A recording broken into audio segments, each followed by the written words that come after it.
Hello and welcome back to another episode of Board Bag Studio. For this episode, I spoke with my good friend AJ Lawson in my apartment here in Los Angeles, California. This episode is brought to you by New Food. That's NU Food, a plant-based snack company based out of Denver, Colorado, co-founded by our guest today, AJ Lawson. They have 3 different types of popcorn and also a plant-based queso. And let me tell you, everything is delicious, and you can get it all for 10% off with the promo code BAGS at checkout. That's BAGZ at checkout at newvegfood.com. NUVEGFOOD.com. Also, this episode, as always, is brought to you by Raw Life Superfoods. They've got a superfood powder, protein powder. They got algae oil, all great stuff. The algae oil is good for mood, joint health, recovery, immunity, heart health. I take the stuff every day, and most days I also do a protein smoothie with the protein powder and the superfood powder. And it really covers my bases nutritionally, especially when I'm traveling. It's a great way to just feel great every day. So you can get 10% off of that stuff with the code Jesse at checkout. That's JESSE at rawlife.com.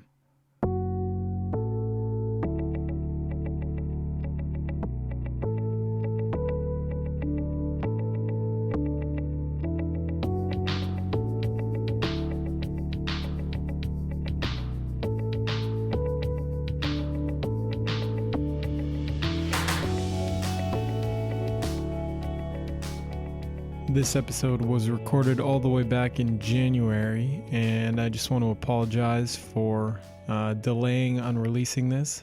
I want to apologize to AJ and anybody else out there who's been eagerly waiting episodes. They haven't been coming out, and sorry about that, but it's just the way the cookie crumbles. But I got to it with all this time home, with all the coronavirus stuff going on. I've had a lot of time to myself and kind of catching up on old projects like this one. So I'm happy to be getting it released to you guys. For this conversation, AJ and I dove into all sorts of different things. He told me about his experience as a mountain boarder and how he still does that. We talked a lot about snowboarding and being vegan and vegetarian.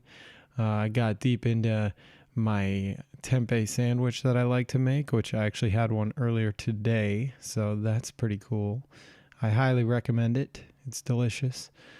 And we got into a little bit of talking about alcohol and being sober and taking time off. And AJ even told me about his experience getting Lyme disease and how that kind of started a health journey for himself. And it seems like that's the way things go. I myself started my journey after breaking my legs, so I can relate to that for sure. And we really got all over the board. We even got into talking about one of his friends who did porn and another couple of his friends who were in polyamorous relationships, and he used to be a podcast host. So we really just bounced around and shot the shit and had a great time. So I hope you guys enjoy listening, and without further ado, here's AJ Lawson.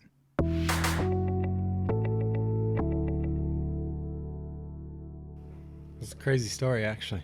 Tell me about the story. Okay, Are we doing this? First, yeah, we're recording now. Okay, so tell me about the story. We're in a great place where Jesse lives. Can you tell me about the story? Yeah, How you live well, here? first of all, we are here with the infamous AJ Lawson. First, tell me what AJ stands for and the rest. I don't really tell people. Oh, So I always make secret. up what it stands for. All right. Antoine Jamal is a big one I say. Right. No, it's a secret.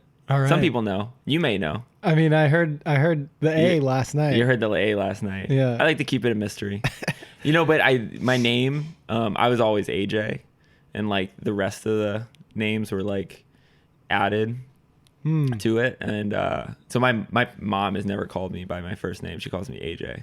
Oh, like even really? when she's mad, you know how like some people are like they say their full name, she was mad at me, she calls me AJ. Interesting. Yeah, because I'm surprised I'm not just AJ. Yeah. Because where did that start? What do you mean? Who started calling you AJ? Or is that undisclosed as well? No, my mom. Oh, she was the originator. Yeah, when I was named, that was my name. You know? Whoa. And then it was like the initials were filled in, but like, I was just AJ. Like, she's never called me by my like real first name. So it's weird to like tell people that, because then they may refer to me to that, but I know like Banks would call me by my like first name, you know.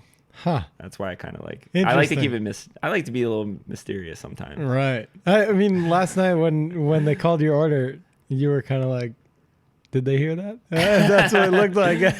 Yeah. But I don't know. So anyways, this place. Yeah. Mm-hmm. So, we're sitting in my living room right now, and we can look out the windows and see a bunch of the city lights and the 2 freeway. It's pretty cool.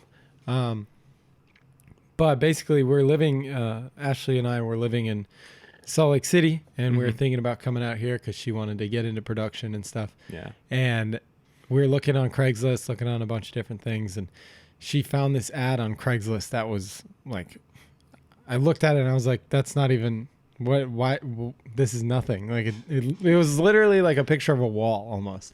Like, okay. It didn't look like anything. And she's like, I bet this is like old people who don't know how to use the internet. Right. And I was like, oh, interesting. So she thought we could take advantage of these old people. Exactly. Okay. Because the price is good and it was in the neighborhood we want. Yeah. And so I called, and they were kind of hesitant, like, oh, I don't know, you guys are moving here. How do we know you can afford rent? Like, right. You're not going to have a job when you move. And I was like, well, I will. Like, I'll get paid regardless. And they're going to work in production. We have some money saved up, and they're still kind of funny about it. But then eventually they, like a couple days later, Nen texted me. She's the landlord. Mm-hmm. She texted me, and they live upstairs. Mm-hmm. Her and her husband, they're a retired Filipino couple. So she was right. But she texted me a couple days later of this view with the lights and stuff. Yeah. And I was like, wow, that's amazing. She's like, when can you come? Or I was like, can I come see it? Yeah. She's like, yeah, can you be here tomorrow? And I was like, whoa, yeah, okay. It was like 10 p.m. And so I was like, okay, I'm going to LA tomorrow. I'm driving. And you drove? Yeah. From Salt Lake City? Yeah. Wow. Yeah. So it was like, 10-hour drive. Yeah. And so I was so like committed and kind of like, right neighborhood, right price. Mm-hmm. And we heard about the nightmare of finding a place to live in LA. And so basically we filled up my car as if we were moving out here. I filled it up with furniture, like to the brim, because otherwise we needed at least like one more car full of stuff to be taken. Yeah. So I was just like, okay, just in case, I'm going to have the damage deposit in my pocket, and I'm going to fill up my car as if I'm going to just move into this place. And like still not really knowing what it looks like, but the view, she showed me the view, and we were like, wow, this is like really cool. We should check this out. And so then I drove all day the next day. I pulled up like on the street, changed shirts, like put on a nice shirt, came up and just like walked around. I was instantly like, oh my God, this place is even better than I thought it was going to be. It's like, it's such a random, cool, unique layout, and it's beautiful. And so I was like, cool. Can I, I'm down. I have the damage deposit right here. Can I sign a lease? And she was like, yeah. And I was like, oh, sweet. And apparently like 20 people had come and already checked out the place, but she didn't really like them or their vibe. And I don't know. And there were even a couple people here when I showed up, and they were kind of just like looking and being, standoffish. I don't know. LA people, like some people are weird around here sometimes. And I was just, me, and I was friendly, and then for some reason thought I was really nice and cool. And she's like, yeah, I like you.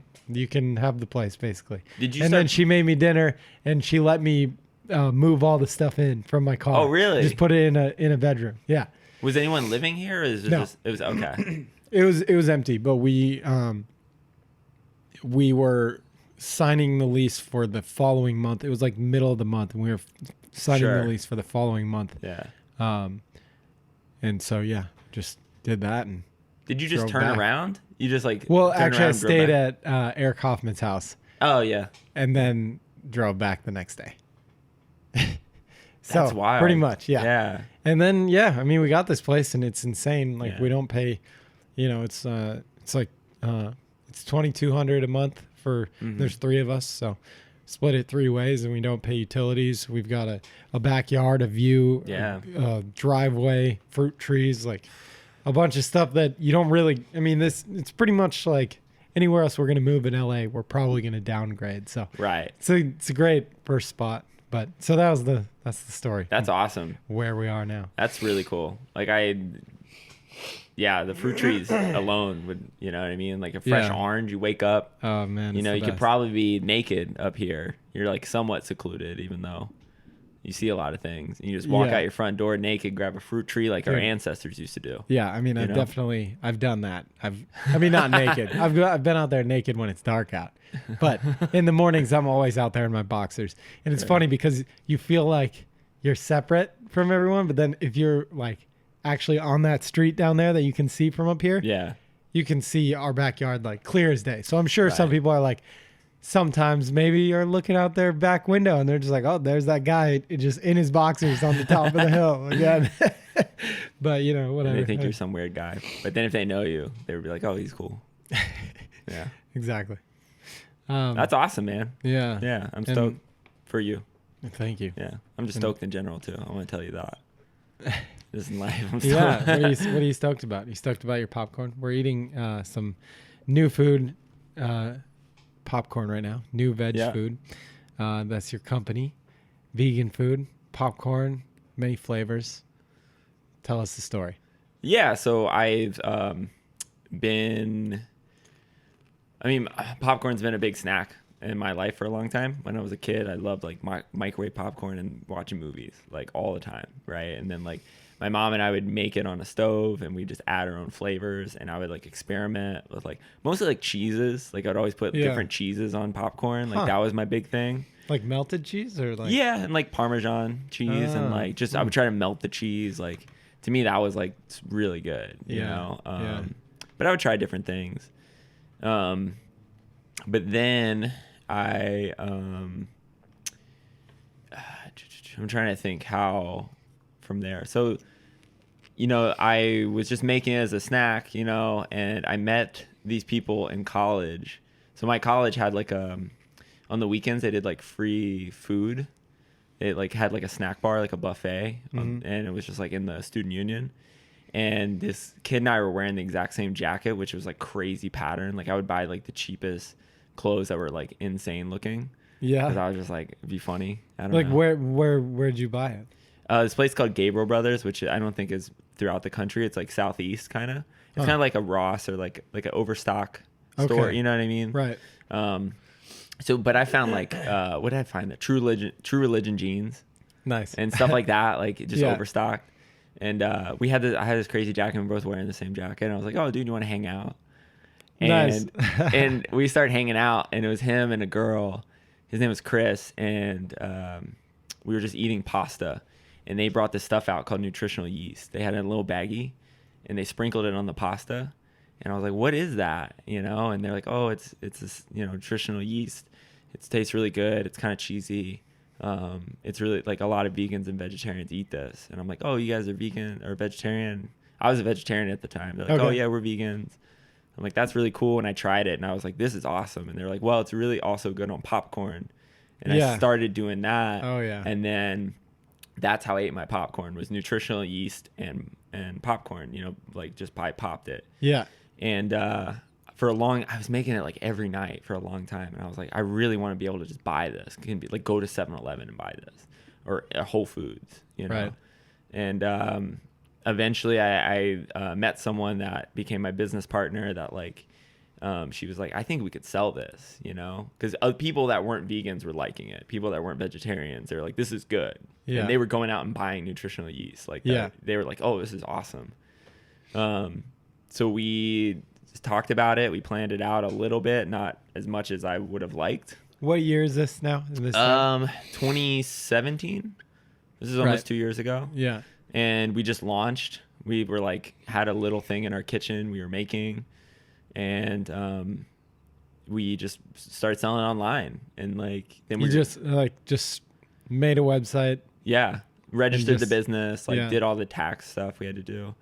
And before that, were you trying to sell to any local stores or anything like that? Or No. did you just go straight to trying to do the online thing? Straight to online. I mean, I didn't really, like, I've learned a lot through doing this. Like, I've never been a business person. I didn't know how to plan stuff out. I didn't know what you should do. I just really wanted to be able, my dream was to go into a store and buy this, because I was like, oh, I love the convenience of buying it, you know? But I didn't start off thinking about going into stores. I was like, well, I think we can sell it online. And some of our friends bought it, but no one really bought it. But we started doing a farmer's market. That was really hard, super expensive. Really? People weren't super into it. Like expensive operating costs, or? Yeah, like expensive just to do it, you know? Like cost to get space and stuff like that? Exactly. Right. Yeah. So that was really... And people weren't that into it? Not really, because I think most people, I really want to be like a snack food company. And they're like, oh, isn't popcorn vegan? I was like, well... Yeah, like if you just have like plain popcorn, but if you were to go buy this, like a pre-packaged popcorn, a lot of it's flavored with dairy, like cheese or butter or caramel or whatever. And it's kind of hard to find stuff without dairy in it. And I think we can do better. And I think we can have more unique flavors. And nutritional yeast is actually like super good for you. It has a lot of B vitamins, including B12. It's a complete protein, meaning it has 9 of the essential amino acids that make up a complete protein. I didn't know that. Nutritional yeast. Nutritional yeast, yeah. Interesting. So it's super like nutritionally dense. I think it also has something. That's why they call it nutritional yeast. Right, yeah. And it doesn't have like I think most people kind of get grossed out by the name. Yeah. It doesn't, right. It doesn't sound appetizing. Yeast doesn't sound great. Yeah. But yeast is in bread and beer and stuff, and like people, I don't know. But so I call it nooch. That's like a slang term. Nooch flavor. Yeah, my friend, I first heard that term. One of our friends, Bree, out here, she's like, "Oh, you guys ever use nooch?" And we were like, "What? Like nutritional yeast?" And we're like, "Oh yeah, nooch. What do you mean?" Like, I don't know. But it's a great word. I don't know. Yeah, it's fun. It's fun. I don't know. The first store we started selling in is called Nooch Vegan Markets in Denver. But we're doing the farmers market, and then we did a bake sale. Like we donated stuff to like a vegan bake sale, and it was at Nooch, and a lot of people were into the popcorn. You know, one lady bought like 4 bags from us online, and she bought like kettle curry, which is one of our flavors, and she said her son used to live in Japan, and Disneyland Japan had a really similar flavor, and she was so excited to find like something similar. Interesting. Yeah, so from that I was like, well, let's reach out to Nooch and see if we can sell there. Like we don't sell in any stores, and the farmers market's kind of like bumming us out. So we did, and I just emailed them about like bringing stuff, and the owner Vanessa was like, yeah, sure, just come by whenever. And I did, and she had a meeting with someone else, and she's like, oh, like, you know, normally we try to set up a meeting. I'm like, I'm really sorry, like I misread the email, but I was like, can I just drop this off and have you check it out? And she did, and she said, I really like this. No one's doing this in Colorado. Like, this is awesome. We really want you here. But we were making it in a home kitchen. And in Colorado and a lot of other states that have these things called cottage food laws, you can do that. Really? There's certain foods you can't. Popcorn's one of them. There's a list of certain foods. So Colorado, it's a good place to be, because some states don't allow you to do that. Yeah. But if you're selling nationally, are there states you can't ship to, like online? I don't know. Probably if you were big. Well, if you were big, you wouldn't be making it in your kitchen anymore. In your home kitchen. Yeah. But you're still doing that at this point? No. Oh, you're not? Okay. Well, we are. Yeah. For the farmers market, which you can do. Oh, okay. But once you sell in a retail space, then you need an inspected kitchen. Okay. So we told, she knew that. We were talking to her, and she's like, you just need what we suggest is like a commissary kitchen where you rent out like a space for however long, rent out a couple hours a month, or like a day. We do like a day a week or a couple days a week if we need to. So I just shopped around Denver for some, and they're not, I don't know. There was a couple I looked at that I was like, these kind of suck. Like, this is not ideal. And we found one that we really liked. We'd have our own space. They have ovens that you can't cook meat and fish in.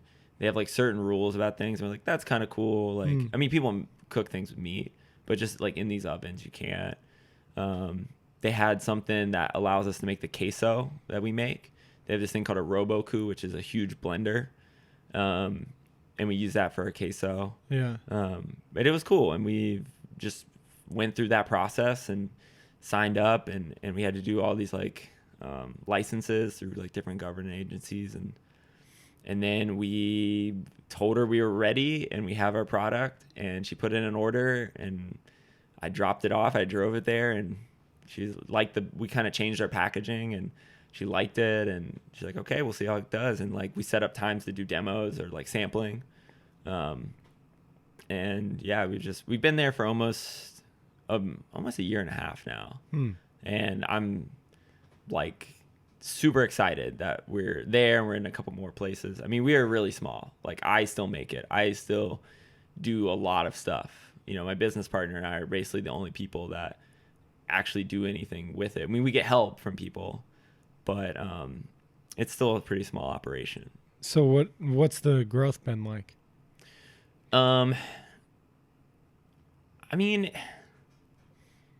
I'm happy with it. I mean, it like I said, it's been a slow growth. We're in probably about a half dozen stores. We sell online. You know, I'm always trying to get new places. While we've been here, like in LA, I'm like, this is a huge market for it. Like, I want to bring samples to different stores, and like, I want to keep reaching out to people and trying to build a hype about it to eventually like be in like a bigger grocery store. Like, to me, Whole Foods would be huge. They're a really small part of the grocery market in the country. They're like less than 1% of the grocery market. Yeah. But to me, that's like a dream as well. So yeah, I mean, they're kind of like the iconic grocery store, you know? I mean, they're the only, what did you say the industry was called?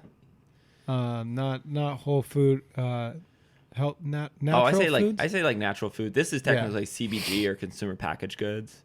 So like things like snack bars and like things that come in packages, you know, is that technically CBB or CB, consumer packaged goods, CBG.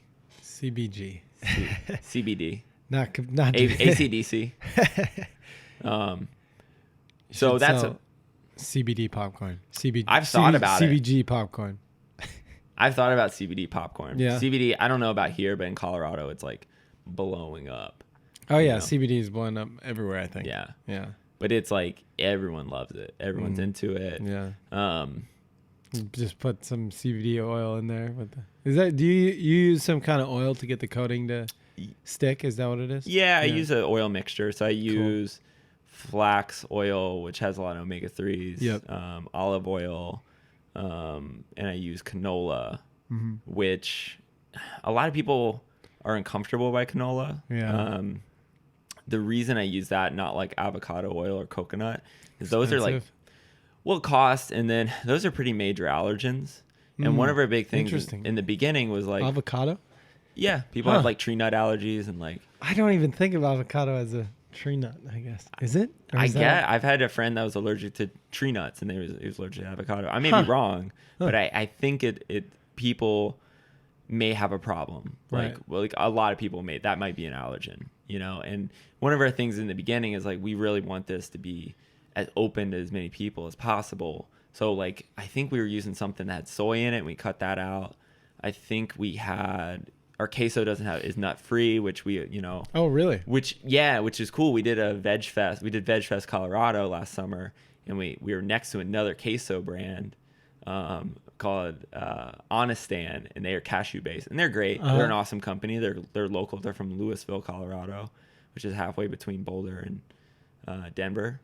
And the owner is actually a really cool guy. He saw our stuff and was kind of giving us advice, and I really respect what they do. But we were like right next to them, and we said, ours is nut free. And so many people are like, I'm allergic to nuts, or like, I want to eat vegan stuff. It's a lot of nuts. So I was like, well, let's offer something different, That's cool. I mean, I for some reason I just assumed that it was cashew based because so many like vegan cheeses are. Yeah. What do you use for the base, or is it kind of like a mixture of a lot of stuff? It's a mixture, but the base is potato and carrots, which is Oh, also somewhat common, Huh. but not at a large scale. Most of those cheeses are going to be nut based. Mayoko's, which is a big like vegan cheese, she's starting to do like a lentil based cheese for people that have nut allergies or don't want to eat nuts. Right. So, but yeah, I mean, like I said, we're small. I'm excited to be where we are. I'm trying to grow it all the time. Yeah. Well, I mean, it's phenomenal. Like, you sent me a package of some stuff earlier, and it's since you started it, I've wanted to try it, and having the opportunity to finally try it, and I was just like, it really blew me away. Like, Sick. I don't eat a ton of popcorn, but it is a great snack, especially it's a great vegan snack, and it's like kind of a cool alternative to chips and things like that because it is like a whole food. All it is a corn kernel that's like popped, which it's not. So many chips are just, it's so much stuff in like, it's like totally deep fried in oil, stuff like that. Yeah. But this, So anyways, I never knew popcorn could have so much flavor though, because to me, popcorn has always been like either buttery or just kind of bland. And like this stuff is every single, like you take one kernel and it's like, it's like, it reminds me of like when you're eating, I don't eat Doritos anymore, but like when I was younger, I would love Doritos because it would have like that super strong flavor. Yeah. You could eat one chip and just be like, I want to reach for another one. And that's what the Nooch flavor is like for me. It's just like so, like it's like savory and salty and just delicious. So you're doing something right there. Well, thank you. I mean, I really appreciate that. And like, yeah, I mean, Doritos for me, when I was a kid, I loved them. Like Doritos and Mountain Dew. I don't know if it's because from the X Games generation or whatever. Like that to me was like so good as like a snack. I mean, since then it's something I don't really consume, but I just want to, like popcorn. That's, there's another brand out there. I don't want to like speak badly about brands. But I guess I will. There's one brand called like Smart Pop that's pretty big, and they do a vegan cheddar flavor, and it's good. But I just want a little bit more flavor. I want like a little bit more to it, and that's why I make what I make. I don't want it to be overpowering. I don't want it to be like I have a few bites and this is too much. Yeah. But I do want you to feel like especially with the Nooch, it maybe like fills you up. Maybe it like feels a little more substantial. Yeah. Yeah, no, that's awesome. Yeah. Yeah, and so so before you got all this started and everything like that, you said you were a vegetarian, and I think for as long as I've known you, you've been kind of on that side of things. When did that all start? That started, I think I've done it for like 13 years. Wow. Like that. Yeah. Like vegan for 5. Something like that. And I haven't been perfect. I want to let people know, like, like there's like stuff like when I first started, I didn't know like Jell-O had animal products in it. Yeah. I wouldn't eat a lot of Jell-O, but I thought like, oh, people don't do that anymore. And then I found out they did, and I was like, really? Like, that sucks, And so there's been times where I like didn't know enough, but I've made every effort for the most part to like not consume animal products for the past like 13 years. Wow. That's and cool. like slowly cut out more and more. Yeah.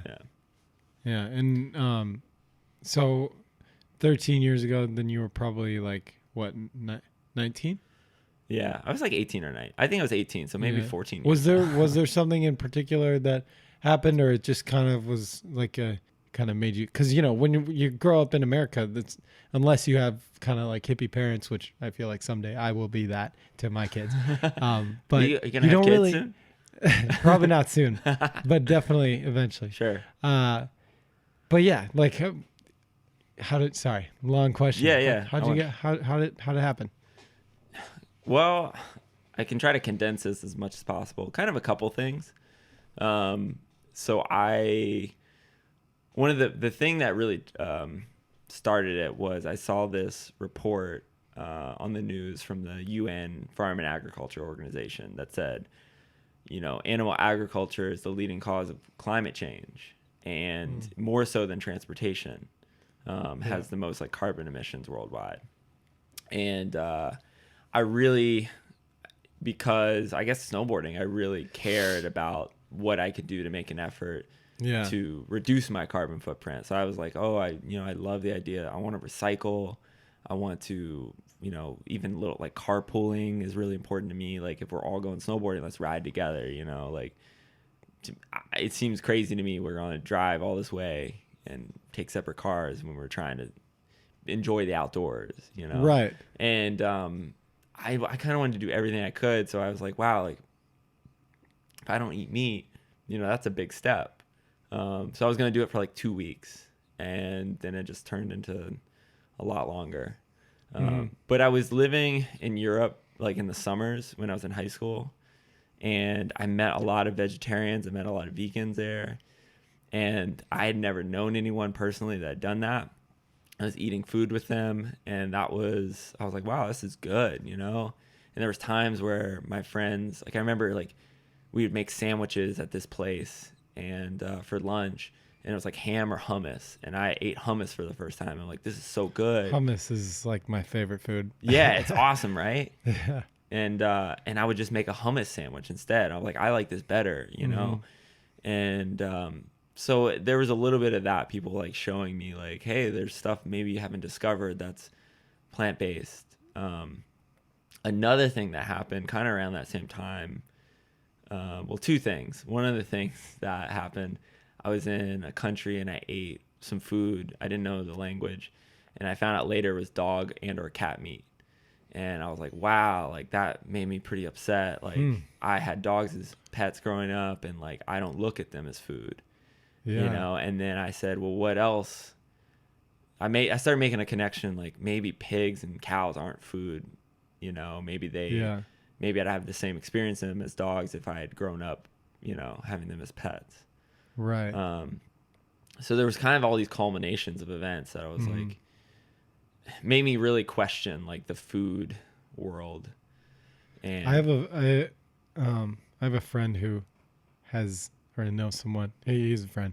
I won't say him because I don't want to call him out. But sure, he has a couple pigs as pets. I think he has 2 of them. Okay. And I was like, oh, so you probably like don't eat like bacon or ham anymore, right? And he's like, oh no, I do. And I'm just like, whoa, that is crazy, especially like because pigs are so cute, and they are like little puppies. They're super smart. Yeah. And like, I don't know, I just can't imagine that. Yeah, having them as pets and then just going and having bacon for breakfast. It just kind of doesn't make much sense to me, but yeah. Yeah, I think, everyone has like their own personal and journey and decisions, and like to me, it's like to me that does seem a little I don't know. That'd be hard for me to process. Yeah, and I do want to reiterate, I'm not like talking down upon this person, right, or like. I also, I definitely believe that everybody's on their own journey. And if people are ever interested in eating this way, or like, I can show people new things. I love to do that, but I never, especially if somebody's eating meat, and I'm like with them, I would never be like, oh, gross. I don't want to put somebody right. down or make them feel bad because like, everybody's on their own journey. Yeah. So, yeah. Yeah. And I really encourage people to like, eat more plants, eat more plant-based, I guess, and just the way we should be eating. I think like 50 to 90% of your diet should be plant-based, and everyone's going to react differently. We need to really try to cut down on our animal product consumption, and however that looks for you, like, it may look different for everyone, so I don't think it's all or nothing thing. Yeah. That's my big thing. Yeah, that's the thing that's hard about like the vegan label and stuff like that. And sometimes it's just like if you say you're a vegan, you feel like you're tied to that, and like anybody that you've told that you're a vegan, if you like start eating other things or like eat something like this here and there, you know, it sucks that it's such an all or nothing thing. Cause you know, I have a book over there called Vegan-ish. That's like, you know, here's a bunch of recipes and like, you know, maybe tell people that you're vegan-ish. Like you try to eat vegan, but like if somebody, you know, if you're at a family thing and somebody made you food, you don't, you know, and you don't want to make a big fuss out of it or whatever, and you're like comfortable with it, then just do it and then just eat vegan next time, or like, you know, right. It doesn't have to be like, okay, my life is changing and like everybody has to like know this and I won't accept anything, and you know, sure, because there's a lot of stigma around that kind of thing, and you know, most vegans are not the kind that you see on the internet that are like, everyone's killing the planet, you know. right. And there's even sometimes like towards vegetarians are like, you know, a little aggressive, and I'm like, these people are on your side. Like, yeah, maybe they eat some animal products, but they are making a big effort to cut down on a lot, you know? Yeah. And it shouldn't be discouraged in any way, you know? Like, that's my big thing is like, this is such a part of our food system. You know, they make it very challenging to eat mostly fresh plant-based foods that like every opportunity someone's doing it, like we need to encourage that. That's great, you know, because what happens is if it's all or nothing, people get discouraged. They're like, this is too challenging. I don't know how to do this. You know, I'm going to just eat whatever because it was too hard, you know? And maybe if someone's yelling at you because you're not doing good enough, like you're like, all right, well, then I'm not going to try anyway. I don't want to be around these people, right? You know, that are making me feel bad about it. So I really, man, like I don't want people to ever feel like discouraged by it or feel like they're not doing, you know, well enough at it. Just like try as much as you can, and like don't try to live up to a label, you know, live your life how you see fit. And but I encourage you to try to understand more about the food world so you can make those decisions for yourself.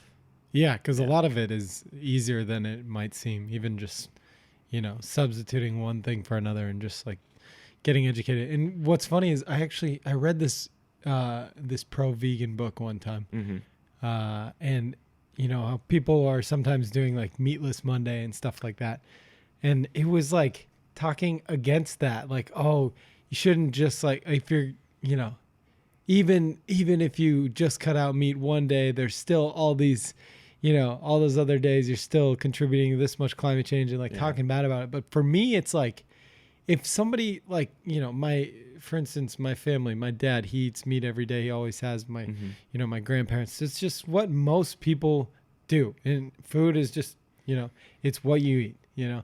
And if those type of people were like, okay, yeah, I'll try like not eating meat one day a week, I would never want to discourage that in any way, because there's no way, at least not in any short amount of time, that they would go and not eat meat all week, you know? So, right. Yeah. Yeah, I think it's awesome if they want to do that. And so yeah, there's a challenge to the listeners. If everybody out there eats meat, you know, maybe try meatless Mondays. Maybe try switching out the deli sandwich with a hummus sandwich. There you go. You know, something like that. I've been making tempeh Reubens lately. Okay. And oh my God, like it Reubens. is so good. How do you Actually, make it? what consists of a Reuben? Because I'm saying this and I don't 100%. It's like sauerkraut, right? And like. Yeah, and it like, well, I don't know if I've ever had it like a like a traditional Reuben. Right. Maybe, I don't know if I have, but like I think it's like a Swiss cheese maybe, and like a sauerkraut, and then like I forgot the meat that they use. Right. That's what I'm thinking. Are you gonna look it up? Yeah, we have the power to look it up real quick. I need an and like maybe rye bread, is that maybe a Reuben? But then I don't know, while you look this up, I'll say, like, you know, I have seen the suffering that animals go through and for our products, and I would love for that to not be the case. Animal abuse in general, just like, to me, I see that they feel pain, that they understand it. Same way our dog might, you know, if we accidentally step on their toes while they're getting too close in the kitchen, like that's happened to me before, and they yelp, and I'm like, I'm so sorry. but they understand that. And like, I do feel that side of it, people that are pretty militant. And, I think there is a lot of injustice in that world. 100%. And I would love for that to end, but I also understand humanity and how we think and what we're doing. And we're trying to do our best. I really think people really want to do our best. We do have a disconnect. We have made it hard. And I do want to encourage every possibility in that. So meatless Mondays or whatever, you know what I mean? Yeah. One of the hardest things about it, I think, is the disconnect. I mean, you're not getting to know these animals, and you're not seeing them being held in a cage for their whole life and being slaughtered and like going through. I mean, they experience fear just like any other living being, and they basically are, living in hell. And it's just, it's unfortunate, but we have such a big population that was like our solution to like feeding this many people. Right. And that's the big challenge. Is there a way to like rearrange the whole thing? And I think, but there's a lot of people who have to get on board. But so a Reuben is corned beef, Swiss cheese, sauerkraut, and Russian dressing between rye bread. So I've been doing kind of like a Reuben. I should get rye bread. That would make it a lot more official. But basically, I love Tempeh. Sauerkraut and I love tempeh. And it's more of just like a tempeh sandwich, I guess. I just say Reuben because it's got sauerkraut. But We'll call it whatever. But yeah, you fry it on a pan with some coconut oil and liquid aminos, and like cut it in half into like squares or whatever, and just like with some mustard and sauerkraut and maybe some pickles and some spinach or something like that, or vegan cheese. Now that I'm seeing the Swiss, that would be really good. But it's like so hearty and such a good. I feel like sometimes.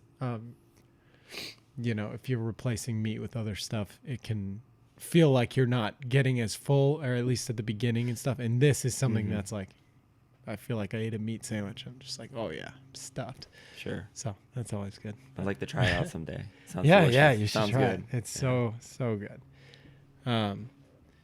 What food sponsor? Who are you going to ride for? Who would be your ideal food sponsor?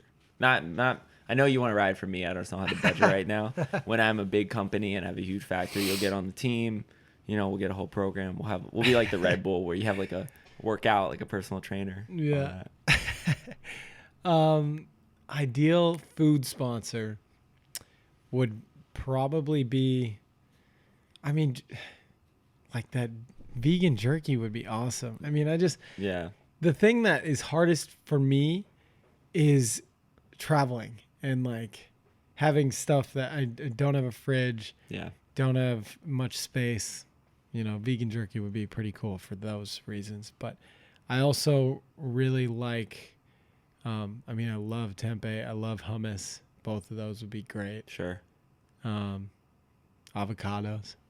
Avocado sponsor. Avocado sponsor. The healthy fat, that good fat. Oh yeah. You fat in a good way, Or maybe girl. maybe even like avocado oil or something. I never buy it because it's so expensive, but I want to. Or flax oil. I don't know. Yeah, one of those. But I get some stuff from Raw Superfoods, which is cool. Oh yeah, what's it? John? What's the guy's name? John Mata. John Mata from Arizona. Yeah. Yeah. No, I love what he's doing. He probably has a similar story to mine, like skate world and like wanting to eat better food and like. Yeah, I think he. I don't want to botch this, but there's he went through some medical issues and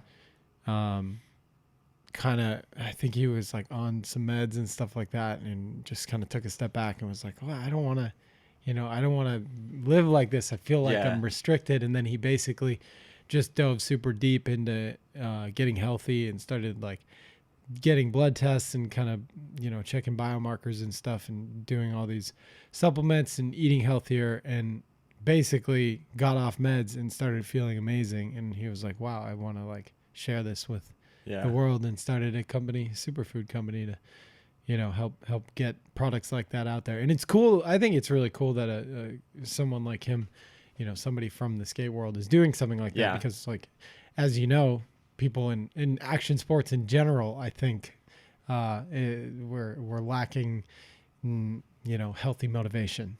Right. There's a lot of unhealthy influences rampant through Sure. the action world, like with drinking and drugs and like endless stories of people, because it's a premarital mix. sex. Yeah. Yeah. Swearing. Unprotected, swearing. Yeah, it's just a zoo out there. Yeah. No, It's fun, but yeah, we need to. but yeah, it's funny because it's like a little bit, like anybody who famous people are very susceptible to falling into dark places like that, and not that action sports athletes are on that scale, but even just getting some sort of taste of like stardom, you feel like you want to party all the time, and like that's like the ideal celebration is like going to the bar and getting fucked up, and like what I mean. You win a contest. I literally when I was in Salt Lake, when we premiered the video, when we premiered Veer, I'm kind of taking a step back from drinking right now because I had a horrible experience in Minnesota. I got so wasted. I threw up on the sidewalk, and I was getting the spins and having such a horrible feeling. And I feel like I'm at this place in my life where I was like, wow, I actually never want to feel like this again. And I totally did this to myself, and this completely sucks. And so I was like, okay, next premiere, I'm just not going to drink. And so we're at the Salt Lake premiere, and I didn't drink, but I went out to the bars and kind of like partied and had a good time with everybody. And it was my first time kind of doing that. And I was like, oh, wow, I can like, this sounds ridiculous, but for anybody who has never done it before, if you go out to the bar and like go out as if you're like, oh yeah, we're partying tonight, but you don't drink, you can have just as much fun. And like, I felt like I was out there partying, drinking. I had all the same conversations and everything, but then I could drive home, and I was like, I didn't wake up hungover the next day, and it was kind of like a revelation for me. But anyways, what I was saying, I ran into somebody late at night, and I was driving. It was like after everybody was heading home and stuff, and somebody saw me who was at the premiere. And they're like, "What? Wait, Jesse, why are you driving? Like, you should be fucked up right now." Because I like got the ender in the movie and stuff. But it's like, it's so funny that that's the go-to. You know what I mean? And it's just really interesting to me because, it makes me wonder if like professional athletes, do pro basketball players when they win a game, like how many of them are like getting fucked up to celebrate? Maybe a handful of them, but I feel like maybe not, because they're like, oh, like they probably have people strongly advising them not to do that. And there's probably times where they go out and drink and have a good time. Yeah, absolutely. I don't know. Maybe I'm just totally making this up, but it just seems, if you look at the reality of it, it seems counterintuitive to do something. It's fun to drink, but like something that's gonna sacrifice your ability to do what you're even celebrating. Yeah, it's just kind of a funny thing. Yeah, so, I see people that like drink and snowboard like at the same time. You know what I mean? They'll be like having some beers and snowboarding. Right. And I can't do it. And I always like people at the gym. Do they ever do that? They're lifting weights and having a couple of beers. Does that ever happen? You know what I mean? Right. I know, like, Dennis Rodman used to win. After games, he would practice after the game. Like, really? they'd win a game, and he would be practicing. Wow. Before the game, win the game, go out in the gym, and be practicing again. Huh. So meet people like that, even if they won the championships, maybe into the year, still go and practice. Right. Because he was so focused. Yeah. Huh. Yeah. That's cool. So, yeah, but that's cool. You had that experience. I think I went to this food event called Pitch Slam from Naturally Boulder, and it's like kind of like Shark Tank for companies. They get like 3 minutes. I just went to watch. I didn't go pitch. Okay. But there were a couple companies that were non-alcoholic beverages, like traditionally alcoholic drinks, like IPAs and lagers and Prosecco, that were non-alcoholic. And the company that won the whole thing was a non-alcoholic tea company. It was called Hop Tea, so it had like a hoppy kind of beer taste, but it was tea based, and they won. But they said that's cool. A big trend amongst millennials is most of us are like drinking a lot less or not drinking at all. Yeah. Yeah. That's so cool. And there absolutely should be more drinks like that. Like we've been Lagunitas has a hoppy water that is so tasty, and like my fiance, Ashley Dawn, she doesn't drink. She's been sober for over a year now. Yeah, that's awesome. And so she always gets these hoppy waters. She loves them. a liquor store down the street.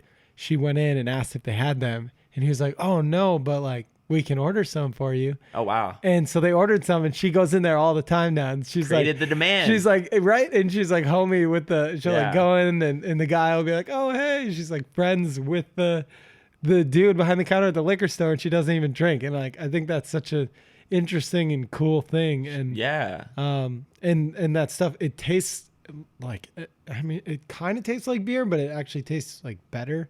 It tastes just like a nice beverage, and it's. Yeah. I mean, everybody knows it's unbelievable how much easier it is to be at a party unless you are like very comfortable with yourself, which I think most people aren't in a party situation. Yeah. But to not have something in your hand, like not be drinking something, if you're not drinking and you're at a party or around a bunch of people who are drinking, sometimes you like don't know what to do with your hands. At least that's my experience. I don't know if you feel the same way. Yeah. I mean, I haven't drank in a long time. Maybe like a decade. I guess. Yeah, you probably. But no, I still get like.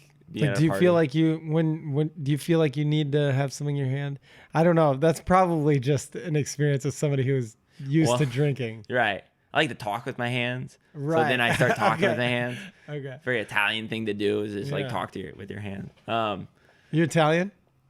I a little bit. My grandfather's from Italy. Oh, cool. Yeah, so maybe a little Yeah. bit there. And I always, Yeah. sometimes I'll do like an East Coast accent, or like, "Hey, how you doing?" Forget about it. Yeah. Vinny's mom was making freaking cannolis and spindoli like you wouldn't believe over there. Linguine. Oh my god. You know.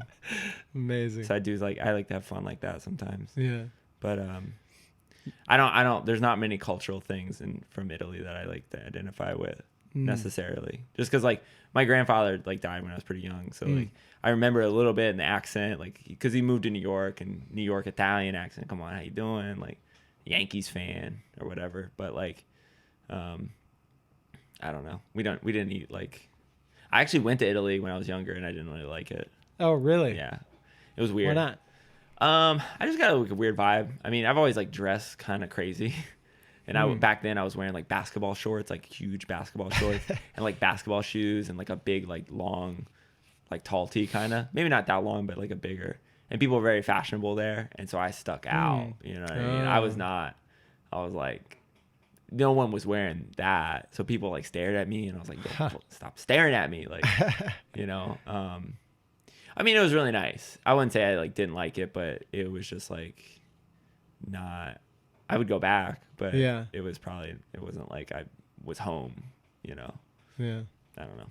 So tell me the story about not drinking, if you feel comfortable. Yeah, absolutely. So like I kind of around the same time,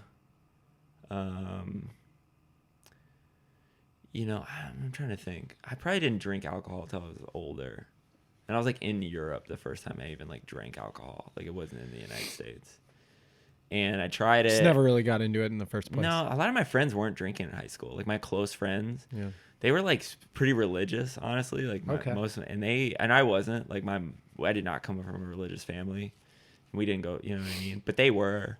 And they were just my friends, and they would go to church like 3 times a week. And I was like, I didn't know people go that much. Wow. But drinking was not cool, like, and drugs was not cool, and premarital sex and swearing, all the bad stuff, all the fun stuff, and like, so I just wasn't around it. We were just being active, and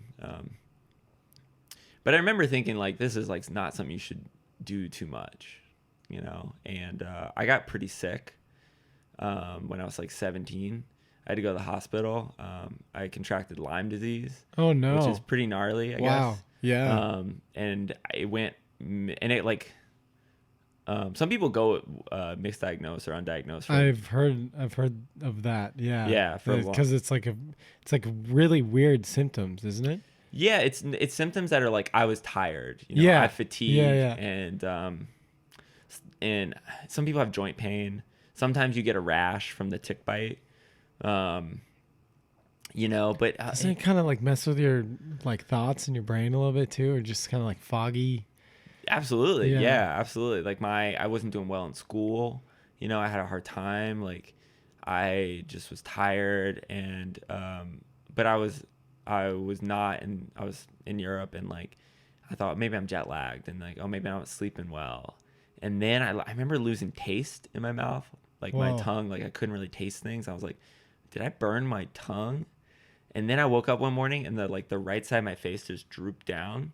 Like it was weird. It was like I could touch it and I could maybe feel it, but I couldn't move my face. Oh right? my God. You know, Did you when, think you were like having a stroke or something? well, it was like, you know, when people have strokes and they look like that, that's what it looked like. Jeez. And I was like, what the, like, I was so confused, but I was like, what's happening, you know? And someone eventually said something to me like, why is your face like that? And I got kind of freaked out. Went to the hospital, and it's not a big thing in Europe. Back home it is. Like my whole life I grew up knowing about Lyme disease. Like, check your body for ticks. This happens a lot here. Like, you know, you want to avoid it. And Right. there was not, you know, and so they didn't really know what to do. And then So they diagnosed you right away, or they knew it was Lyme right no, away? they didn't. They didn't. I had a doctor there tell me it wasn't. There was like no way. Wow. And then my whole face drooped, so I couldn't close my lips. I couldn't really like put my lips together. So eating food, I would like hold the food near my mouth, Oh my God. and I couldn't blink. So I had to tape my eyes shut at night. What? You taped your eyes? No, wait. Yeah, because I couldn't like close. And this my was eyes. after they were like, you don't have Lyme. Yeah. And you were just doing this like, oh, I guess this is how I exist now. They said they call it like Bell's palsy or something, where like you lose like your nervous system. Something's wrong with it. They don't know why. And then were they like, okay, this might be a temporary thing, or were they like, well, you might be like chronically like? They didn't know. They Yeah, really. they didn't And so really know. what? Give me some context here. You're at the hospital. They tell you this. You go home. Like, how many days are you like taping your eyelids and like doing eating like that?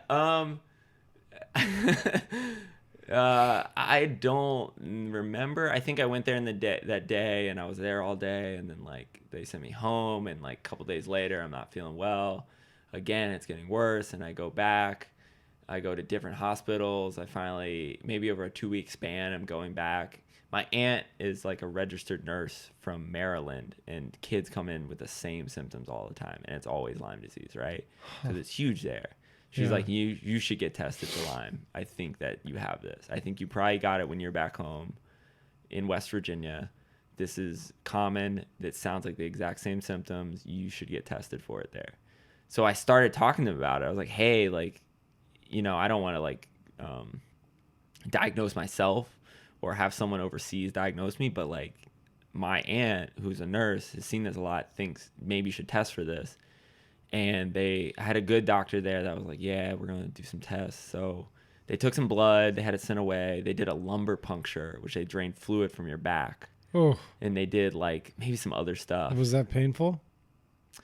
Yeah. How did it? for sure. What is it like a big needle? Is Yeah. that- oh, I didn't see the needle, but I felt it. Yeah. ugh.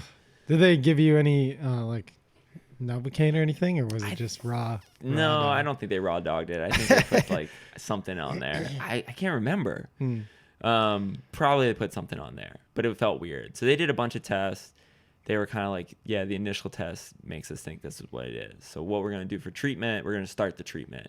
We do an antibiotic IV drip for 30 days. So I started doing that, and I'd have to go to the hospital. I was there for like a week then once they like figured it out. And then I would leave and go back home, and then I'd have to come back every day for 30 days and just these IV drips. You know, they'd have kept this thing in my arm, and so they'd pull it out every couple of days and put a new one in, and then they'd just like give me these antibiotics. And after 2 weeks, I started feeling better. You know, like more energy, my face got back to normal. You know, just as ugly as before. I was like, I started looking and feeling better, and they're like, wow, like, you know, everyone I was staying with, like, you look good, like, you're looking better, like, you know, I was losing weight at the time. I was pretty skinny, and yeah, I just was not feeling good, and then I started actually improving, and I did the whole treatment, and for the most part, I feel pretty good. After that, you know, my doctors are basically, if you have symptoms that come back in, but if you don't really have symptoms, then, you know, you should be okay. You should be able to live with this. So that really started. Sorry. So I don't know a whole lot of about Lyme, but Mhm. is it kind of like it never goes away fully? That's Or is what I've that- been told. Yeah, Yeah, it never goes I think I've away. heard that. But people can't pass it to other people from what they know. There's been no evidence or no case to say that it ever goes away. I mean, you can pass it to other people. You know, Yeah. you can only get it from a certain kind of tick or a certain kind of mouse, maybe. Crazy. So I think it's just something you have to live with. Some people, I've known a lot of people. My friend Jake, that's been a pretty big advocate for this, that lives in Los Angeles. He has been kind of pushing it. I know he has a lot more health problems than I do. For the most part, I feel pretty good. I get like cramps in my neck now for some reason. Huh. I've always gotten that afterwards. I don't know if that's related. After Lyme. Mm. And I don't know if it's related, but that's kind of weird. But that, I mean, really, that was kind of the catalyst for me trying to live a healthier life, like trying, like.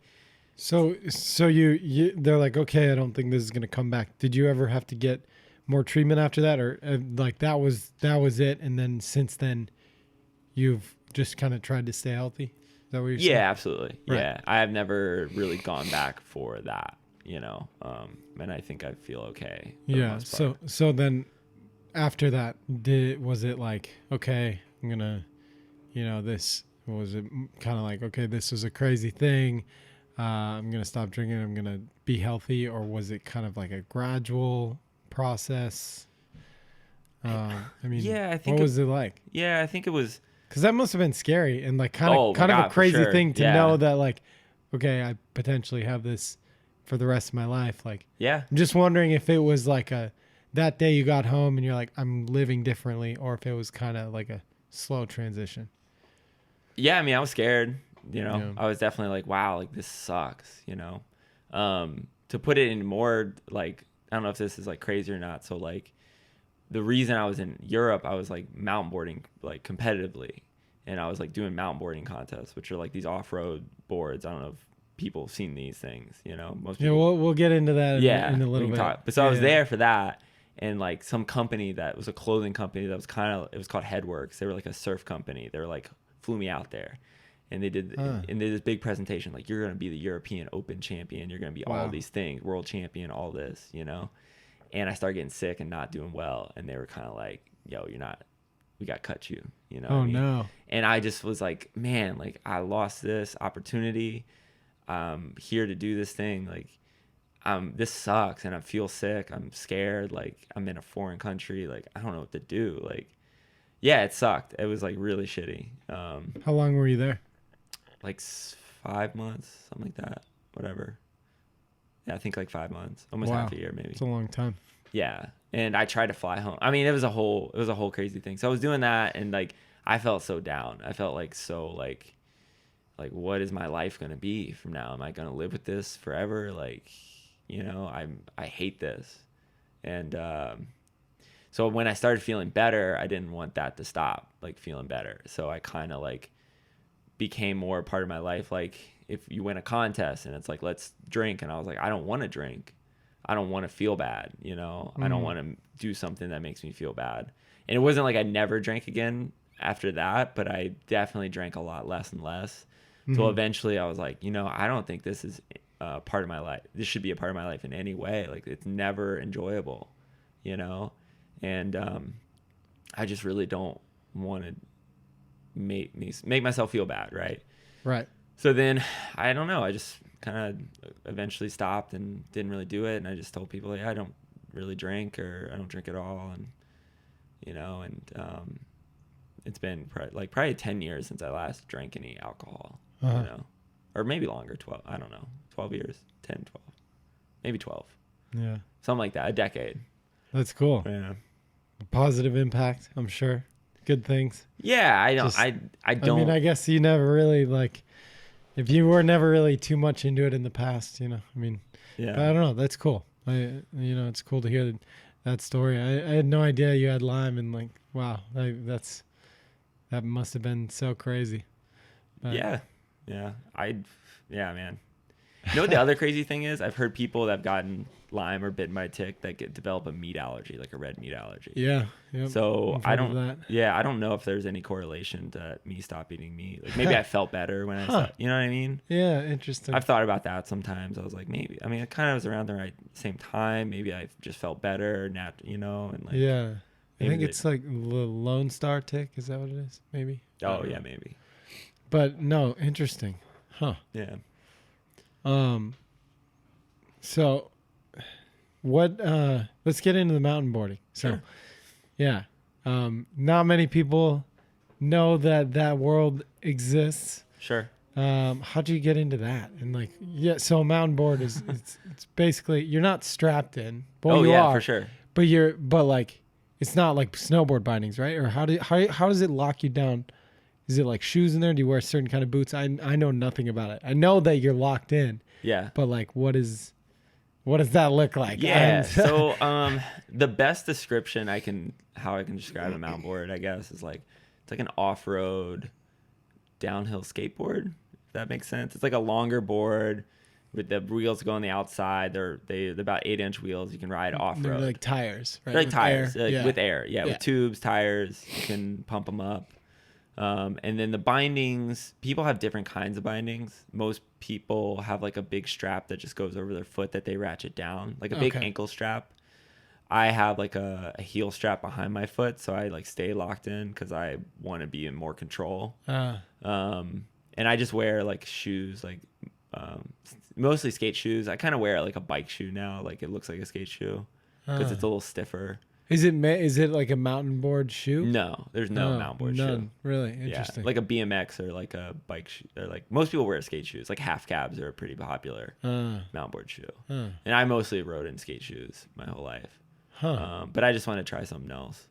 So just like normal shoes for the most part, and then I'm trying to think. And then there's trucks that the steering system's a little unique. You kind of have to see it to really know like how it works, but there's trucks turn, you can adjust the bushings or whatever.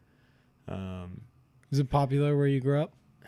I wouldn't say it's popular anywhere, to be honest. Like, it's something not many people do. Did you get a call? Ashley's gonna be home in like 10 minutes. Oh, she can say what up. Yeah. Hold on 1 second. No worries. I'm excited you're getting married, dude. Thank you. I think it's awesome. Like, it's crazy. Just to like it's exciting stuff. See y'all meet at Wendell's and just like yeah, you've been there since the beginning. Day one, man. I saw it. And it's cool. Like I think you found your partner, right? Like, yeah. Oh yeah. We're two peas in a pod. Yeah. With just enough differences to like make it interesting, Sure. Yeah. It sounds great. That's awesome. I'm stoked for you. Thank you, man. Yeah. Yeah. So. Why I started it. So I had skated and snowboarded for a little bit when I was a kid. I started when I was like 13, mountain boarding. And I didn't grow up near a skate park, but we grew up around a lot of like BMX stuff, like BMX tracks, and people would build their own jumps. I saw a mountain board at the mall, like a local shop that was kind of like what I don't know, Zoomies or PacSun. Like they did everything, but they had mountain boards. And they had footage of people riding them, and they were hitting dirt jumps. And I was like, that looks awesome. That looks like we have dirt jumps here. We don't have a skate park, but we have dirt jumps. And that would be really cool to hit a dirt jump on a board. So I got one and kind of rode it, and it felt like snowboarding in a lot of ways. So I was like, this is awesome. Like I can feel like I'm snowboarding when I can't go snowboarding. And my friends and I started doing it because they couldn't afford to snowboard, but we had mountain boards, and we'd build dirt jumps, and we just kind of got into it. Like there was contests near me. There were, it was growing a lot. People were like, oh, this is a board that's good, kind of helps with your snowboarding, but also like you can ride off road. And I was like, wow, there's so much potential to ride a board off road, especially in rural areas that are mountainous and hilly and stuff. So I started just doing it. I would go to contests. Within the first year, I rode for some company in Huntington Beach, and they flew me out there to like do a big air contest on the beach. Yeah. Wow. Like how big? Probably like a 30-foot jump. Dang. So not like huge. It was like wooden. It was like I mean, we mostly rode dirt. Like that's, dirt's a little bit softer. Yeah. And I just like the idea of it. And it was like a wooden roll in, like kicker and jump and quarter pipe, Yeah. This was before the mega ramp, like before like Danny Way's mega ramp was like catching on. And it was right on the beach. I'd never flown before in my life. And Whoa. How old were you this time? 14. Oh, okay. And they flew my mom and I out there. And I was like, this is sick. Wow. This is so dope. Like, Dang. I didn't do well in the big air contest at all. Like, I sucked. But I was was it scary? Was that the biggest jump you'd hit ever since then? Oh, at that point. Yeah. And it was a big roll in. I mean, at the time it was like a 22-foot roll in, which is like, it was kind of big. It like was not, I don't know. It was hard. Yeah. So, okay. So, what is it like to bail on these things? Well, I don't kick out. Like I've never like Kick out, like kick my board away. Bail, like people do that. Some people do. They don't wear And those are the people who don't wear the heel. and a lot of people don't do that. And I just feel like I would never try to be in the air and try to kick my board away because it'd be too hard. And I want to try to ride stuff out. I would say I wear like protective gear, honestly. Like we started mountboarding again. I hadn't mountboarded in a long time, and we started riding again with no helmet, no nothing, no gloves. And I was like, this is gnarly. Like we should not, like all the BMXers, we ride a lot of bike parks now, and all the BMXers, all the mountain bikers are wearing helmets. Like no one, bike parks, like dirt parks, like a dirt, dirt with a lot of BMX and mountain bike influence. So there's some downhill, there's some like just jumps. Because you kind of need it to be downhill for the mountain boards. Like gravity driven. Yeah. And but we would wear like protective gear and like and I can't help but think of like when you're longboarding, if anybody is longboarded, and you're riding down hills, like there's a kind of a point of no return where you're like in and you like really don't want to fall. Does that happen often, or do you not do too much? Like I just don't really know like what it looks like. Like is there a hill that you won't go down because you're like, oh, I'm gonna get too fast, or is there a way to like brake or slow down? Yeah, so like how a downhill skater would slide, like power slide. Like I can do that on a board. Oh, okay. I would say pavement is a little crazier, like dirt and grass. I can slide a little more. That I'll just kind of ride down it, and that's why it feels kind of like snowboarding because you're not just bombing it all the time. Well, yeah, I mean I do bomb it, but you can get sideways and power slide. Okay. And it feels like snowboarding. Man, I'd love to try it sometime. Come out to Colorado, it seems like dude. It would be kind of fun, dude. Maybe I should come. I see you doing it a lot, and I'm like, oh, that looks pretty fun. It's cool. I mean, a lot of people think it's kooky, like tons of people, which I can kind of understand. Like if you see someone like at a skate park that's mountboarding, it's kind of like riding a mountain bike, like a full suspension mountain bike at a skate park. You're like going really slow and like it doesn't look as good as a BMX bike, but I think it's really awesome to be able to ride off road. I think it's all the BMX and mountain bike stuff that we ride. I think it's really, really fun. It's just unique. I think there's like, again, so much potential to like really do things that are off road on a board. Like a lot of people in Denver ride bikes and they're good at them and they hit dirt jumps and they're like, I really like this, but I also snowboard and there's really nothing else that I can do. Like even skateboarding doesn't feel as close to snowboarding as I want it to. And that looks like it looks a lot like snowboarding. And I'm like, yeah, I would agree with that, So I really, really enjoy it. And I'm lucky to have so many cool parks to ride where it's really gotten me like super excited to be boarding, to like, oh, I can ride all summer on a mountain board. I can skate when I just want to do something different, and then snowboarding all winter. Like there's really no like boarding downtime, And yeah, that's so cool. Yeah. And sorry, I keep coming back to this, but I'm just like trying to. What's the question that I'm not answering? No. This is another question. I'm just like trying to wrap my head around like what it would really be like. I mean, like how.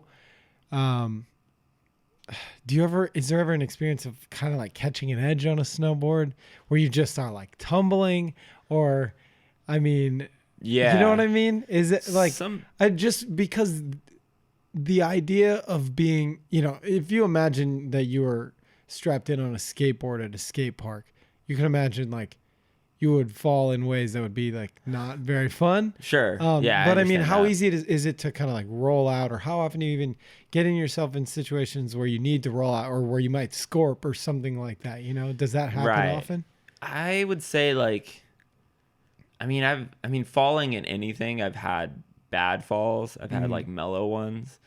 I typically ride mostly in my ability, so I don't worry about it too much. If I'm like learning something, I'm pretty realistic with it. You know, I'm not going to like spin till I land sideways. Yeah. You know, which I've landed sideways and on looser dirt, I've like slid out. I've just like landed and slid. But a lot of things, it's like, I mean, if you are power sliding really fast and you lean forward, yeah, you can feel like you're like catching your tires or catching your edge or whatever. I've slid rails before and got hung up. Oh yeah, I've done handrails and like, really? not big ones, not like as big as on a snowboard. Yeah. But I've definitely like board that's slid. Cool. Can And you 50-50? I've 50-50'd some handrails before. What are the? I mean, do the trucks have? Is it reasonable to 50-50, or is it like kind of crazy? I like to board slide more probably and front board and stuff. But I mean 50-50s aren't insane. It's just kind of a heavier board to hit handrails. I haven't hit a handrail in a long time, but back in the day, like I think there was like a school that had like a 11 or 12 stair donkey dick, and I board slid that on a mountain board. And that would be like, I've had my friend Dylan, who lives in Australia. He does like bigger. I could show you his footage because it's kind of crazy. It's like, love to see it. But he's hit bigger handrails. He's done like, I've seen him like 270 on handrails. I've seen him like 5.0 in front boards and like. What's the street scene like? Are there many people filming parts? No way. Not really. I like it. You know, to me, like I would want to use a skateboard at a skate park. I'd want to like use a skateboard on like things that you would skate on. But it is cool to me to land into grass on a mountain board or hit something that a skateboard really couldn't do. You know, that's where I like, that's what I like about mountain boarding, you know, and that's where I'd want to go with it. Like I would never like try to do the same stuff because I think skaters do some more way gnarlier things. I've messed around a little bit. Like I've like gone back to it. Like I'll have it in my car and I see some kind of like grass like drop, like terrace drop, or like something that's like, oh, that'd be cool to into a hill or just bomb a hill or like grind something. And then do you ever find any like natural jumps, like rolling hills? I suppose for sure. Yeah, absolutely. Okay, cool. Yeah. Sometimes, people just like the way they build landscape things. Yeah, that's kind of where my mind goes if I think mountain boarding. Kind of like, I would be like, oh yeah, there's probably some really cool like hips and like little gaps that you can do and like rolling hills and residential spots. And, yep. Yeah, that's and there's pretty cool. people that like free ride in like Moab and Grand Junction and Nevada and like not as gnarly as like Ramble Rampage, not like anything like in the mountain bike world, but similar to that on like a smaller scale, like doing drops, hitting hips, doing lines, riding like bigger mountain, like free ride stuff. That's cool. Yeah. So and I wonder if it'll ever kind of grow. I don't know. I mean, we when I was doing it when I was a teenager, that was maybe the time when it was biggest. Yeah. I mean, there was like, it was on TV. Johnny Tsunami. My friends did film for that. You know, really? Most of my friends like filmed. They filmed it in New Zealand. Crazy. And I remember they were making a sequel to Johnny Tsunami, and it was about mountain boarding. They called it dirt boarding because I think mountain board is a trademark term. So you may have to pay royalties for us saying it this much on the podcast. Oh yeah. I'm just kidding. I think, and so I think there was a little bit of like, not confusion, but yeah, Disney movie was about it. Everyone always says that, or Rocket Power had an episode about it. Yeah. You know, but I don't know if it'll ever like grow. I would love to see more like dirt parks that are multi-use, like BMX, mountain boarding, that kind of thing, mountain biking. I mean, to me, it seems like there's no reason why it couldn't become popular if there weren't. I mean, if there were good facilities to do it, and it's that person who, you know, likes mountain biking, but is like, oh man, I wish I could do this kind of stuff on a skateboard, because it's like, you know, it has to be somebody who's interested in something different than skateboarding. Right. Because it's yeah. very distinct from skateboarding. And it is almost more like mountain biking. Yeah. But if somebody's like, oh, I want to, kind of like, you know, if people who ski and then they see snowboarding, they're like, oh, well, I kind of want to do that. Like, I want to stand sideways. I Yep. want to experience it a different way. Like, to me, it doesn't seem like that crazy that it could, if there were the right facilities and the right amount of money put into it. I think, I don't know, it could be cool. I mean, it could like, it almost, I mean, it would almost have to be different than mountain biking because it has to be downhill and like, I don't know. Are there any places that are specifically mountain board, like parks or? There are some, and there used to be a lot in Europe. That was the thing. In the United States, there really wasn't much of that. I mean, there were some smaller spots, but a lot of times they're just like private or like just kind of small. But there was like public, sometimes government funded mountain board parks. But bikers would ride there too. They would like open it up like, oh, BMX or mountain bikers could ride here. But it was designed for mountain boarding. Like there was rails. Wow. There was like slope style. There was border cross. Man, I need to see some of this footage. It's, dude, like, it's so interesting. Yeah, I'll show you some stuff. Can you manual on a? It's tough to do just a normal manual. It's easier to nose manual. And I've done like little. Man, that would probably look crazy. I could imagine. Yeah, I don't know. I'm so interested. Yeah, I'll show you stuff, and if you're ever in Colorado and want to try it, I mean, yeah, why not? Whatever. Cruising on a grass hill, like you would walk up, is pretty fun, and it's mellow. And I think that would be super fun. Yeah. Yeah. So, and a lot of my friends that started doing it, like my friend Johnny, who I like snowboard with, he started mountain boarding this summer because he just saw it on the internet, and he was like lived in Colorado, and he's like, I want to ride with you guys, and I was like, come out. Cool. And we hang out a lot, and he said he feels like it helps his snowboarding, and he really enjoys it, and so yeah. But yeah, I did that I was super into that. Like I stopped skateboarding for a long time. I still snowboarded in the winter, but sometimes we would just mountain board because like none of my friends could like afford snowboarding. And I wanted people to do stuff with, and we had mountain boards and we had dirt jumps. And we got like super into it. Like my first trips to Colorado were for the U.S. Open of mountain boarding in Aspen. Cool. And we would come here and do that. I'd go to Europe. Like, are those events still happening? Nah, there's none of that happening. Interesting. There's some European events that go on. There's still like a world championships, and it's typically like a racing and like a freestyle, like border cross and like big air or something. But there's really not much in that world. What's big, and most people now think it's like an electric skateboard that goes off road. I was actually just gonna ask if that's ever been brought to a mountain board, but continue. Yeah, so that's growing a lot of popularity. It's like just electric skateboards in general. Yeah, and some are like longboards, some are like downhill, some are just like off road, boards. And so most people think it's that, and I think that's growing a lot. I don't really have a lot of interest in it. Yeah. Like it'd be cool to cruise around, but I think like there's too much that would like hold it back for me that would really probably be so much heavier too. The weight, and you have to hold something in your hand, and like they make handbrakes where people free ride with handbrakes. Like I've ridden the Alps, and I mean in the Rocky Mountains with like a handbrake. And that would be kind of fun. Bigger wheels, and people are super into that, going downhill, going fast. And I think like that's gnarly. That's really cool. I mean, they're like doing like downhill mountain biking, like on a mountain board, like that kind of style of riding. Wow. And it's cool, and I've seen it, but that's a little too gnarly for me. Yeah. There's something, I don't know what it is, but there's something about just like the analog nature of getting speed without, I don't know, just like having something that's like propelling you. I mean, I'm kind of being a hypocrite because I use a winch all the time, but even then it's like the thing that you're actually riding isn't generating its own like momentum. Right. And there's something about that I don't know, it's just different. Yeah, maybe that's what I'm, yeah, that it just seems like it's cheating in a way. I don't know. Interesting. Yeah. So I feel like I just had deja vu right now. Well, I definitely just had deja vu. about what? What? About us having a conversation on a podcast and me saying something is cheating. Wow, that is crazy. I think Is that I my actually, rocker boards?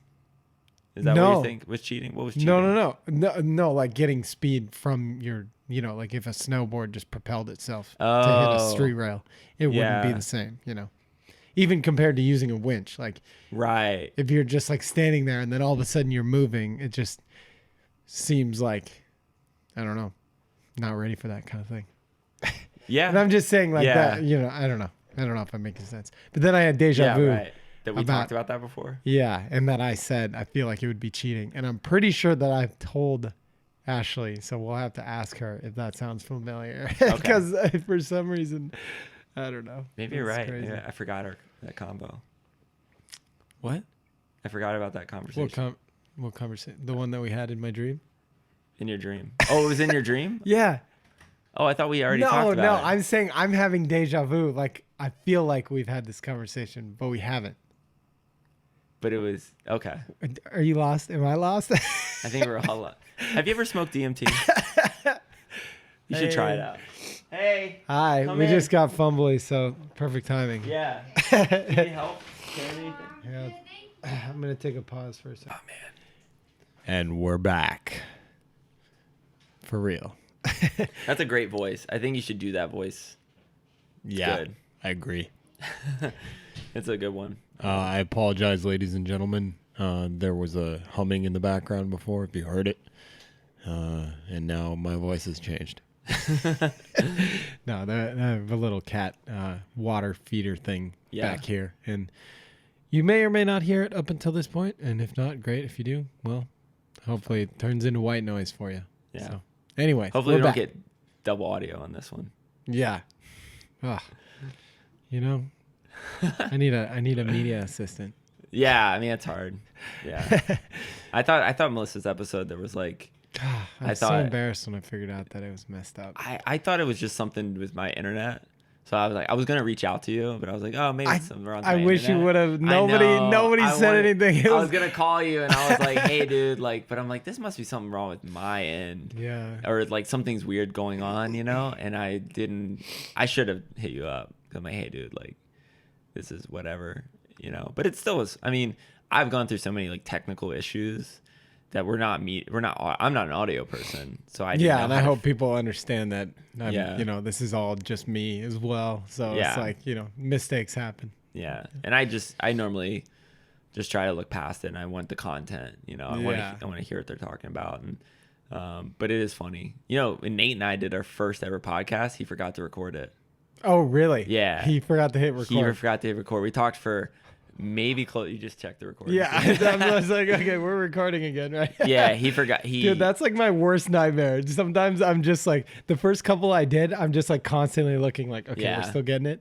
Levels are still good. We're still getting it. Yeah. Like the one I did with Chris at the beginning, I was so nervous and like checking everything. 'Cause Right. It's like, I can't lose this.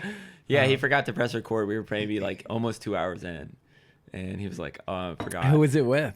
It was just us. It was just us talking. Okay. So it was good. But he was like, all right, we're not going to do this. Like, this is not going to happen. Like, this whole thing. And I was like, man, like, I'm up here. I drove an hour. So we going to make this happen. But yeah, I was like, let's just go skate. Let's like take a break. Let's walk away and let's like re-record it. And we did. And I think it was better the second Nice. time around. Yeah. And that's happened. I've known podcasts like Rich Roll. He did one with John Joseph from the Crow Mags, and I think it stopped recording or something happened, and that happens to like bigger podcasts. Yeah. Working with technology. It's Yeah. all good.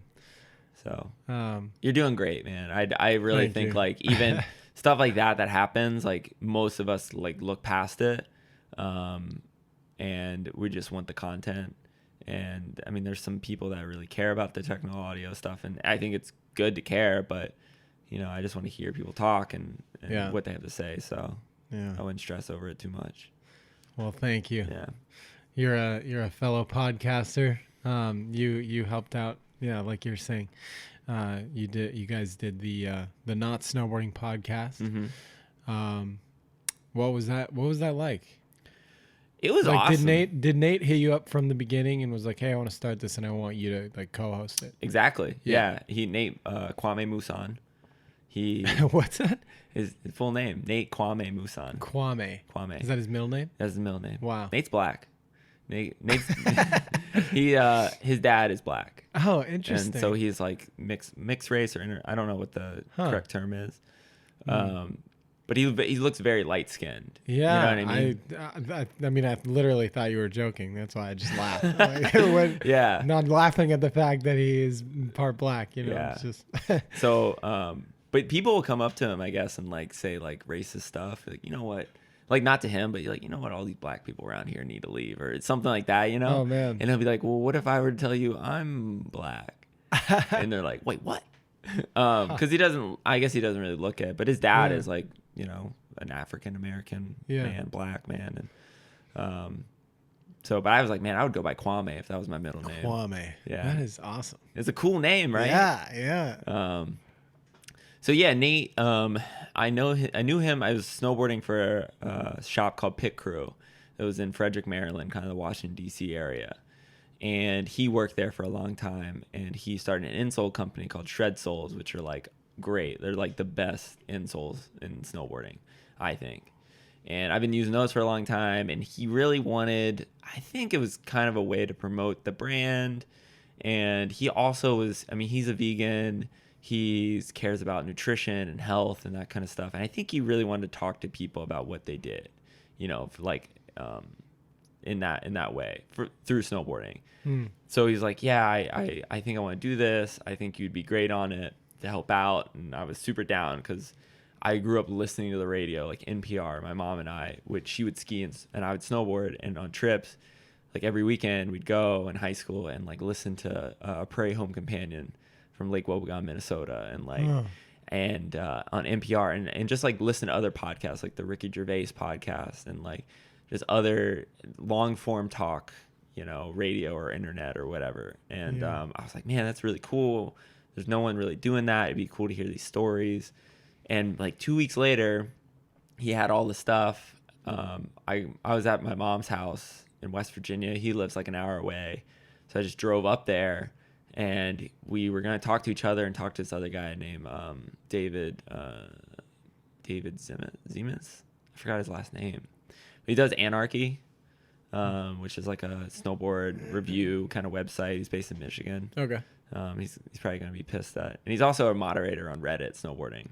So he does, yeah. He's going to be mad I don't say his last name right. Zemas, I think. But anyway, so we talked to him and it was cool, you know. It was like awesome to be able to have this place where we could have these conversations, and I think there's not enough of that. And people have these shared experiences or things you don't know about someone, and it's hard to have a format to do that. And I think podcasting has really gotten people in touch with this cool format where they're really excited about, where I feel like it's bigger than, you know, like TV or other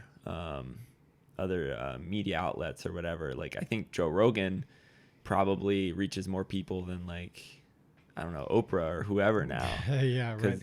And it's to me, it's the most authentic, at least the long form conversation format.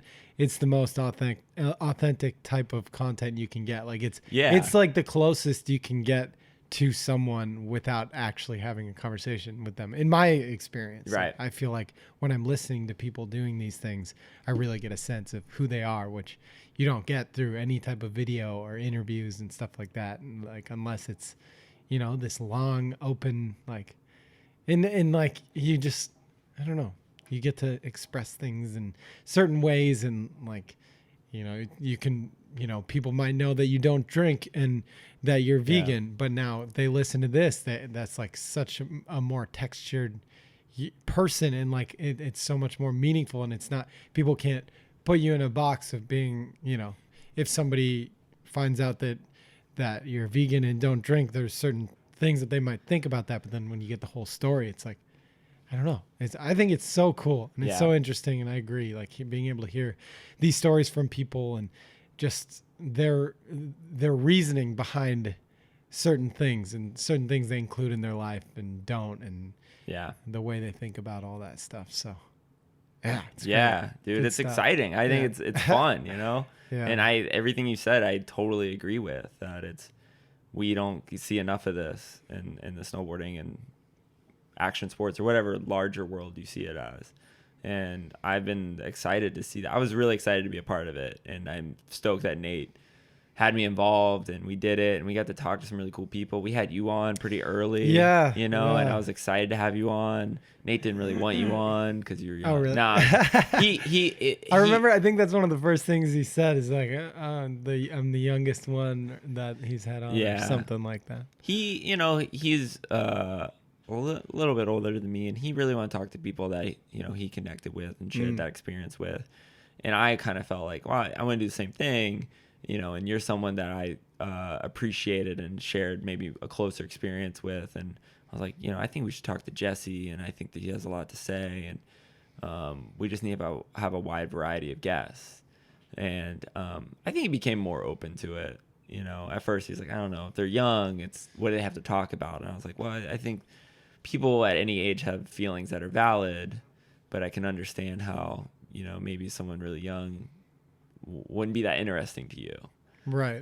But I thought you would be different, and there'd be cool things we could discuss. And so, well, thanks for giving me a chance. It definitely, that podcast and being on it and listening to the other ones was, it was a huge inspiration for me to start this, and just, hearing stories like that and be like, oh, this sounds stupid to say, but it's like, oh, like people that I'm surrounded by do have really interesting stories, and like I want to know more. And like, it was really like the catalyst to it for me of actually launching it was when I was kind of recovering from breaking my leg and really getting into the health and nutrition stuff and stuff like that.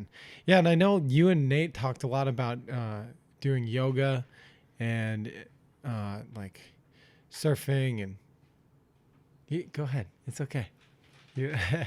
oh, please enjoy. She's going like trying to open this popcorn super quietly. Eat the popcorn. I'm trying to like open it up, crack it open, eat it up, enjoy it. That's what I want people to do. But yeah, you were. So I'm just. You guys obviously were like-minded in like being healthy and kind of living life to the fullest potential, and just I'm curious what kind of those things fall into your life right now. Like, are you doing yoga? What other kind of stuff are you doing nutritionally? What's your life looking like in the health and wellness regards? Yeah. I'm not doing a lot with that. I've been really, there's been times in my life where I did yoga every day, multiple times a day. I was trying to go to the gym, trying to just be fit in general. And I haven't been doing too much of it just because I've had like some wild like life things recently, and I moved around. And do you mind like what kind of, or is it something you want to talk about? I don't know. I can just say like I was kind of like my living situation was weird early part in the year, and then I was staying with some friends, and then I found this place to live that was super temporary. That was kind of a weird spot, and I was just like super busy like with my company and working, and I finally got like a new job and a comfortable place to live. I used to live with swingers. Did I ever tell you this? Really? I didn't tell you this? No. Oh, so this was crazy. So like over the summer, I found this like spot that was super cheap in Denver, and it was like a couple and like another girl that lived there was like in school, and the girl from the couple was gone like on an internship, and I was like staying there while she's gone. She came back, and I probably lived with them all for like a month, and before I got my place now. And so one night there's another girl there, and they're like, oh, AJ, this is so-and-so, nice to meet you, like whatever. and she stays in their room, and I'm like, maybe it's the girl's sister or like just a friend of theirs, you know. And then she's there a couple weeks later, and like they're all in the shower together, the guy and the two girls, and I heard them, like nothing like moaning or anything, nothing like sexual. And then I was like, that's interesting. I've had friends in polyamorous relationships. Actually, my friends that showed me what nooch was, they were in a polyamorous relationship. So like my friend Chris dated a girl, and he dated two girls. And then and that was the first time I'd ever seen that in person, and I was like, this is crazy. Like, what was the dynamic like of that? I mean, what? So I met Chris. Chris are the roommates. I guess both. So I'll tell you, like, curious. Yeah. So my friend Chris, who's like super sick, he's been straight edge his whole life. He's never had like alcohol or anything, and he's been vegan for a long time. Plays in punk bands. He's like super sick, like rad dude. He was dating a girl, like she was a little bit older, maybe his age, and she was dating another guy, and they were kind of like being open, you know. And then she stopped dating that guy, and they were just dating, and he was like, well, I want to introduce another girl that I met, because that's what we're doing, you know. She was like, okay, like that's fine, you know. I don't think she was too excited about it, but they did it. So he would just kind of like, one of the girls he lived with, the other girl they didn't live together. And I met the younger girl and Chris like at the same time, and I thought they were dating, and then I thought the other girl was his roommate. And like one night we were trying to hang out, and he's like, no, her name was Corey, like she wants to hang out. And I was like, why do you want to hang out with your roommate so bad, dude? Like, come on. Like, I was like, whatever. And then his other roommate told me like, oh, they're dating. I said something like, where does she sleep in the house? And like, she sleeps with Chris. I was like, and does his other girlfriend Olivia know? And like, yeah. Or his girlfriend, like, yeah, they're all dating or whatever. And I was like, what? My mind was blown. I was like, he's dating two girls, and this is not Utah. Like, how has this happened? You know, like, and yeah, they were just like, yeah, they kind of explained it to me, and I was like, wow, like that's crazy. And I remember like thinking like the scenarios, like, okay, is he like, how does that work? Like, you know, intimacy. And then one time I was joking to Olivia, and I was like, oh, I was making out with Corey. And she was like, oh, did you taste me at all? And I was like, whoa, like gnarly. And I was like, man, like this is different, you know, than what I've ever known. But and then, so did they have a thing going, the two girls? I think a little bit. I think, you know, like maybe not some like experimentation, but they weren't like. Well, I know Olivia was like bisexual. I know she liked being with other women. I don't know about like Corey. I don't know if she was like always into it. But they tried it out, and I think that's awesome. I think it's like cool to try things. Seeing that made me realize though it's not really for me. I think it's like every guy's fantasy though, right? To like be with multiple women. It's like, oh, this is so cool, you know? Yeah. This is awesome. And then just seeing it, I was like, I don't think I would enjoy it. It's like maybe not as special as you think it. Exactly. Yeah. Like I had one of my friends did porn for a long time. Oh yeah. His porn name was Damon Dice. Huh. And I remember just thinking like, oh, he's living the life, you know what I mean? Like he has sex with like the hottest chicks. And I met some of his coworkers, and they're like crazy. One of the chicks grew up in Mount Hood. And I told her I worked at Wendell's. She's like, I grew up across the street from there. Wow. And then she was like going off. She snowboarded, and I was like, oh, let me look up your work. And I checked it out. I'm like, oh wow, like this is interesting. But like, yeah, maybe I'll send you some videos. You send me some videos. I tried to film them. I wanted to put them in snowboard videos. Like, oh my god, you know what I mean? Because I don't know how good they were, but like I was like, dude, it'd be so sick to have porn stars in my videos, like, right? But to me, it's like, after some of the stuff he told me, like how they perform and like, yeah, like I'm very curious. Like, what did he tell you? Well, one of the things, so how he started was he knew a girl he went to college with that did porn. Her name's Carter Cruz, and she was like, hey, like you should maybe like go into this world. So he started off with these things called blow bang scenes, where it'd be like a couple dudes getting blowjobs with one chick. He said that wasn't that great, but eventually he graduated and did like other stuff. One of the things was like, you know, like POV shots, like Yeah. where it's like you looking down or whatever. A guy with a camera is hugging him and filming that and looking down while he's like fornicating with this lovely young lady, right? Huh. Yeah. And I was like, that'd be weird for like a dude to hug you to film this, and like I don't know, like Interesting. you know what I mean? Yeah, you don't think about that. You Yeah. don't think about the camera person. So it's work, you know, it's Yeah. performing, it's work. He has to go to the gym, take care of himself. It's like, it's probably not that special. Like, you know, most of the time I feel like we maybe enjoy this because it feels special with someone we love, all that thing. And like, it's kind of your coworker, it's work. And like the way they would talk about it was always crazy. Like Yeah. the girl, I remember they were hanging out, we were all hanging out, and like, she was like, remember me? I was doing my first anal scene with you. And he's like, oh yeah, I was hitting up my manager, like seeing like photos of your butthole and see what it looked like to know what to expect. And they were like laughing. And I was like sitting there, like I've never had a conversation with a coworker like this. No. You know what I mean? And I was just blown away. Maybe I didn't really like, I guess I just didn't grow up in that kind of world or like people that open. But it was interesting to see. I mean, I've never had a conversation like that either. No, so. right? Like, That's.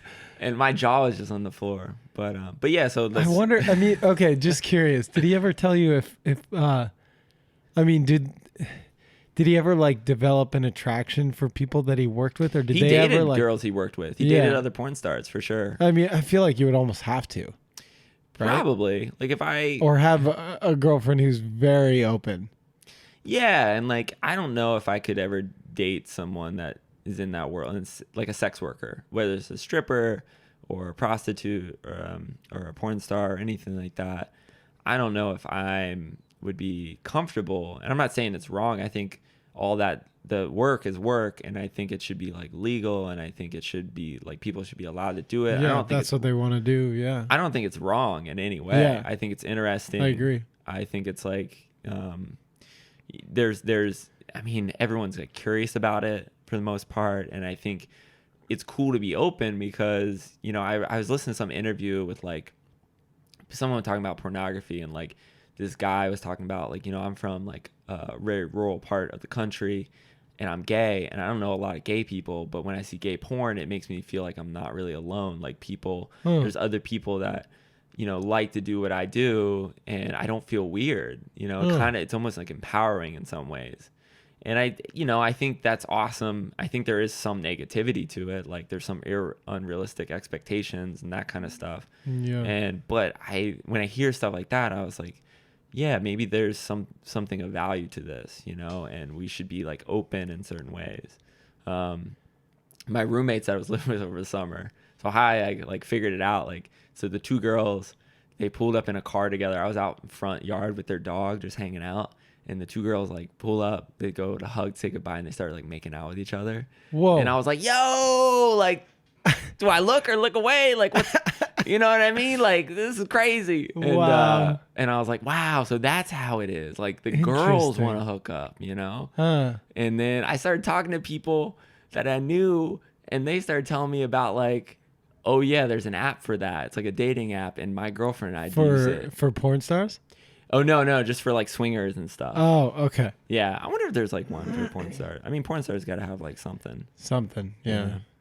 But yeah, just like people, and I started talking to people and like mention it to them. Like, yeah, we like, you know, my girlfriend and I do it. We use this app. We like, I think. Wait, you started doing it? No, people I was talking to. Okay. Yeah. Right. And I think more people are into things that maybe we think are taboo, and then we realize like people I wouldn't expect, you know. And I'm glad like people can feel comfortable sometimes to talk about it, because I think that's way healthier than trying to like, you know, suppress anything, like any natural feeling that you have. Yeah, I mean, if you have a feeling and something comes up and you want to act on something, you're probably not alone, you know. Yeah, it's like exactly. There's no reason to be shunned when there's probably many other people who are, you know, have similar feelings. Yeah. So I don't know. I hope the internet's allowing people to do that and feel more open. And but yeah, it was all those events like kind of opened my eyes to like people in the world, like So You know? so interesting. That's like, yeah, that is something you don't hear every day. Yeah, I try to talk about it every day if I can.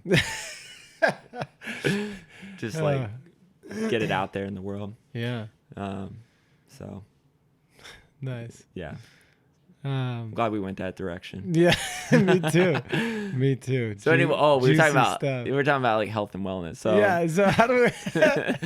so is that? so my life has just been kind of crazy. Life's just been 'Cause I've filled been- with porn stars and Porn stars and swingers, and I don't know where to go, and like I'm confused. And no, I was like, just like my situation was kind of crazy, and I really wanted to be active, and I love to like skate and snowboard and mountain board, and I know I need to do more than that. I like doing yoga a lot. I like swimming a lot. Cool. Just like swimming laps in a pool or swimming in the ocean. I just like the feeling of that. It's calming. It's like low impact. I want to do more. I want to like I don't know what it's called, just fitness, like weightlifting or like nothing. Resistance training. Resistance training. Yeah. Just like stuff that like, so I can perform better. I feel better, and I last longer. Like have longevity and like being active and enjoying what I do, you know? And I really want to just start like focusing on that now that, I don't know. Have you ever heard of the podcast Mind Pump? Mind Pump? Mm-hmm. I don't think so. What is it? It's a fitness podcast, and it's these three guys who have been personal trainers for like 2 decades or something. And all three of them are super smart, super knowledgeable, and very like, there's a lot of bullshit in the fitness industry. Right. And there's a lot of like quick fix things and a lot of things that are just trying to sell you stuff, and just a lot of, you know, I mean, it's filled with all kinds of stuff, including stuff that, you know, there's ways to be healthy about it, and there's ways to not be healthy about it and everything. But basically, these guys are, their podcast is really cool.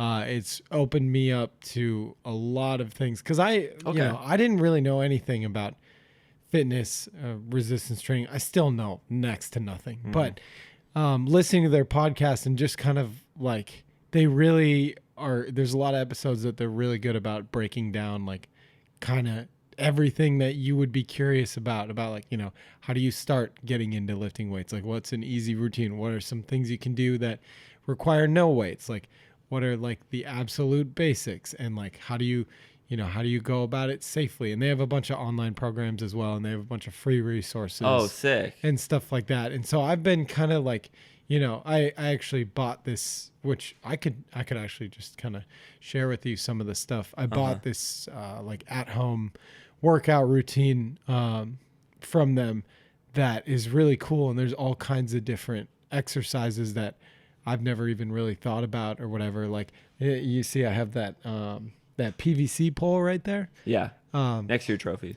Yes. It's really interesting. Yeah. You can do like, if you push that like against the ceiling, you can like kind of create your own resistance to do like squats as if you're like, sick. you know, and things like that. And you can like push against a wall and do like core exercises and use kind of like your own strength. Yeah. And then, you know, with I got some resistance bands, and like I do a lot of push-up stuff and calisthenic stuff. Yeah.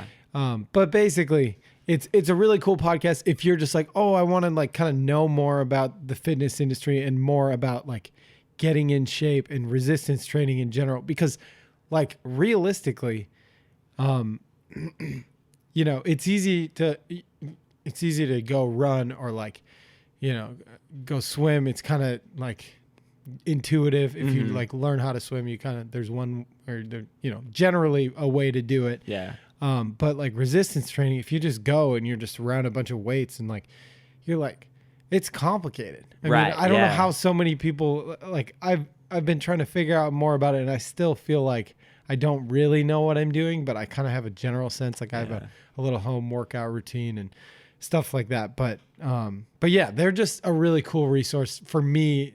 Like they're really fun to listen to. They get really into nutrition stuff as well, and just like healthy living, and yeah, so, you know, they're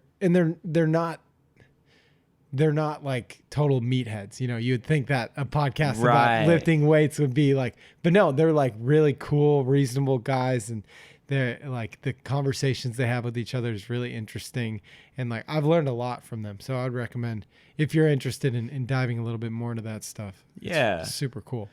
Yeah, I am honestly like, and that was been part of my maybe my hang up was like not knowing, like going to the gym. I live across the street from a pretty good rec center that I've been to before, and it's like I want to do that stuff just to feel healthy and strong, but I'm like, I don't know how to really do it, you know, and like where do I start? Yeah. So that is, yeah, I'll check it out, dude. Yeah.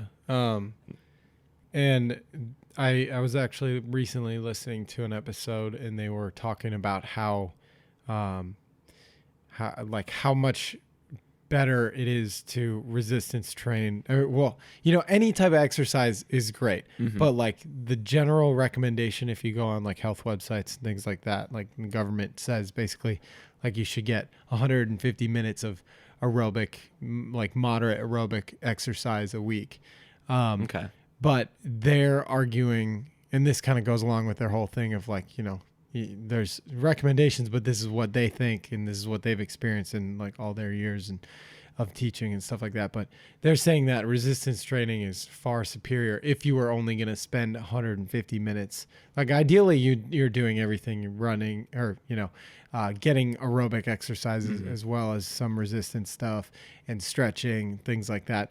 But you know, there's only so much time in the day, and with the way that we're living these days, it's just like resistance training counteracts a lot of the things that, being a generally sedentary population, Right. it's good for postural things. Pretty much and something that was really compelling that they were talking about is like, okay, so back pain is like, 70% of people, or I don't know the statistic, but so many people experience back pain. And a lot of these people have jobs where they're, for the most part, not moving around too much. They're pretty sedentary. They're like, oh, my back hurts. I don't really know why. It's just been really hurting. They go to the doctor gives them an x-ray. They're like, oh, everything looks in order. Okay. We don't really know what's going on. We'll send you to a physical therapist. And guess what the physical therapist is going to do? They're going to do resistance training to fix you. And so like, Okay. and so like if you're, if you do very basic foundational exercises, even just like super simple stuff, like foundational functional things, you build better posture. You like, you're way less prone to injury. And like, even like, especially as you age, because, if you fall and break your hip, like it's really common, I guess, for old people, they fall and break their hip and then get pneumonia in the hospital or, things like that. And that's how a lot of people die of old age. But if you're, and something that I keep going on about this, but it was cool. such a good episode. Yeah. I literally teared up when I heard this story. They were, one of the guys was training this woman who was like in her 70s, and she just, she's always had to have help like from the grocery store carrying her bags. Yeah. And like she couldn't shut her trunk. She's always had to have somebody do that for her. And something compelled her to come into the gym and start like doing some basic stuff. And it's never too late to start resistance training. I mean, you just operate as a better human, I guess. But so after a few months, she like came into the gym because her grocery store was next door, and she came in and he was like, oh, you don't have a session with me today. She's like, oh no, I just wanted to come in and like tell you thank you. And she was like tearing up telling him this. She was like, I just went grocery shopping, brought my groceries into my car and shut the hatch myself. Wow. And I was just like, my God, that was the most beautiful thing I've ever heard. And it's like, just from, you know what I mean? And it's like, why is this not talked about? Why are we not, if it's that easy for somebody that old to just all of a sudden function like a normal human better and not be in pain, why are we not learning this like young? And like, how did I graduate high school and how many years of like education that you need to have, and I don't know the first thing about resistance training, but like we did all this running and like team sports. And the thing that's messed up about team sports that I've learned, I was taking a physiology course. The people who grow up doing team sports, it's not a lifelong activity. So like you Right, do team yeah. sports when you're young, and then you end up like sitting on the couch and like having a sedentary job. And people even who play college sports, because once you lose that team and that environment, you're not just going to go out and play soccer. I mean, yeah, sure. Some people do pickup soccer games and stuff like that, but it's not the same. Where like there's a big argument right now that there should be more attention paid on individual sports and like leisure sports, things that people like. And that's why I'm so grateful for things like snowboarding and skateboarding, Right. because if I'm like, oh, I'm feeling cooped up, I'll go snowboarding. Like that's something that I'm going to do as long as I physically can. Yeah. If I'm a person who grew up my whole life playing baseball and all of a sudden I'm not good enough to be on a team anymore, I'm not just going to be like, oh, I want to get out of the house and go play some baseball. Like it doesn't work like Yeah, that. you need people to do it, right? And so it's Yeah. just funny because there's so much emphasis on that when we're young. That's like all we're Yeah. doing is like playing team sports, which is great. I think it's awesome because it's a great way to build community, social relationships, learn about the world and things like that. But I think it should be equal with what's called like, lifelong sport, things that you can do individually. Like Sure. golfing and Cycling. and yeah. hiking. Yeah. Surfing, swimming, all that stuff. Mm-hmm. There's maybe like one unit of that in like gym class, Yeah. and then everything you do outside of school, you're on teams and all this stuff. But I don't know. It's just like making me think all this stuff. Yeah. So I think that there should be like we should know how to like stay in good shape with resistance training and like. I don't know. It's just, Yeah. I feel like nobody really knows that. Yeah, that should be like our core curriculum. Right. Like how to be and then do cardio, because cardio is great and Yeah. it like makes you feel amazing and it's good for you. I feel like we should be doing like even beyond like physical activity more extensively, but then like mental health, like Yeah. meditation. I know Absolutely. you meditate. Yeah. And like, how do we not know how to do that? How do we not learn in school like these things to like take care of ourselves really? And Yeah. like, man, yeah, wow. Yeah. I mean, it's like all this stuff that you don't discover until and maybe it's a generational thing. Maybe we'll try to change some things, but I don't know. It's like, it's just so interesting. Yeah. I want to try to teach my kids how to meditate. I think that would be cool. I think it could really open some people up if they understand that you can kind of like, you don't exist just as your thoughts in your current state. And like, Right. I feel like I feel like I didn't know that my whole life, and you just are so sucked in your ego. And I mean, at some points, like being young, I feel like it's impossible to escape that. But just imagine how open somebody could be if they knew since they were a child that they, that they really, I don't know, have a choice to, I don't know. I guess I'm kind of getting lost in my meditation thought here. Yeah. Anyways. But yeah, like they could benefit from this in some Yeah, way. And yeah. I think like at a young age, why are we not doing this? Yeah. Maybe it's manifested in like organized religion, like praying is like meditation. I wasn't a part of that when I was a kid. So maybe those people have that experience Right. where you feel like a community and then you pray, and like maybe that's got to be similar in some ways. Yeah, but I don't know. I grew up going to church and praying. I mean, I wasn't in a super religious family, but I did go to church like every Sunday, and I went to like Bible school when I was young as well. And so I was like fairly embedded in it. And like ever since I got like confirmed or whatever at like age, I don't know, is it like 13 or something? I stopped going, and then my parents were kind of like, okay, cool. And I talked to them recently, and I was like, so what? And like, you guys aren't really religious. Why did I go to church every Sunday growing up? And they're like, oh, thought it was a good way to like teach you good values and stuff like that, which I thought was kind of interesting.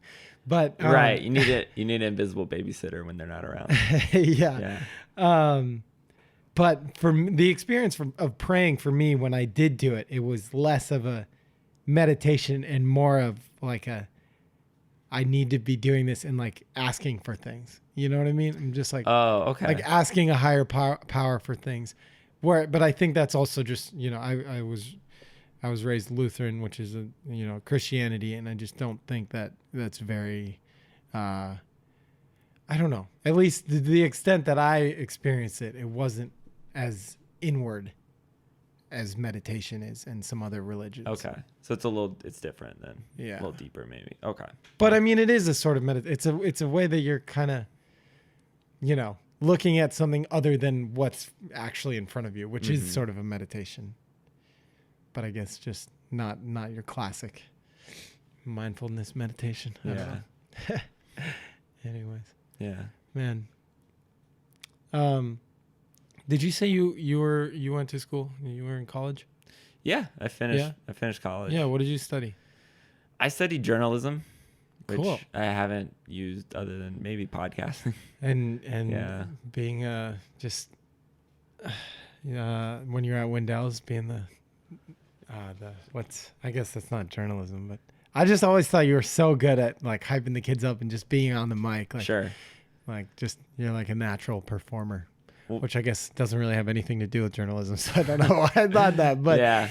um, I did a little bit of that, like, kind of as a side job, was just like announcing contests and doing that kind of stuff. Like, okay. I worked for Red Bull. I worked for Red Bull this year for like a running event. Oh, cool. Yeah, and I've done a little bit of that throughout. I did the biggest thing I did was like the snowboard contest. That was a rail jam, and I also had like motocross jumping over the rails. Oh, really? Yeah, and that was in New Zealand. A and rail jam, like a snowboard rail jam? snow and ski. It was like a drop in with rails, and then like the motocross jumped over. Dude, give me an invite next year. I don't think they do it anymore. You know, someone who rode in that, you might know. Do you know Mitch Kirby? Yeah, He rode in that. really. And- And when was this? I don't Years know the ago? year. 5 years ago? Ah. No, maybe more. Hmm. But he won best trick, Really? and I just know he's from Minnesota. Yeah. But he was just there for school, and I like saw him snowboard. I was like, "Yo, you should do this event, man. Like, try to get into it. I think Yeah. you do well." But he was tripping out. He's like, "Yo, this is sick. Like Red Bull Crazy. motocross. Like it's like wrestling. Like I don't know." Wow. But there was like 5,000 people in the crowd, and that was like kind of crazy. I kind of always wanted to do that. Like, I used to ride for Burton snowboards or like get flowed from them or whatever. Mhm. And my dream was to work a Burton event. Like, oh, I'll be like announcing a Burton Oh, event. cool. Like that was my whole like. I was like, I don't know how long I'll get stuff from Burton, and that's cool. But maybe this will get me my in, so I can announce snowboard contest and do more in that way, and do media stuff and Yeah. yeah. So I've always had that interest. Like, Yeah, I and like that's doing kind of in that. the same realm, journalism, media, like Yeah. ish. Which is, I don't know. It was tough for me. Like I did it for a little bit, but I didn't get to continue like I wanted to. And I started doing other things and, so. Did you like school?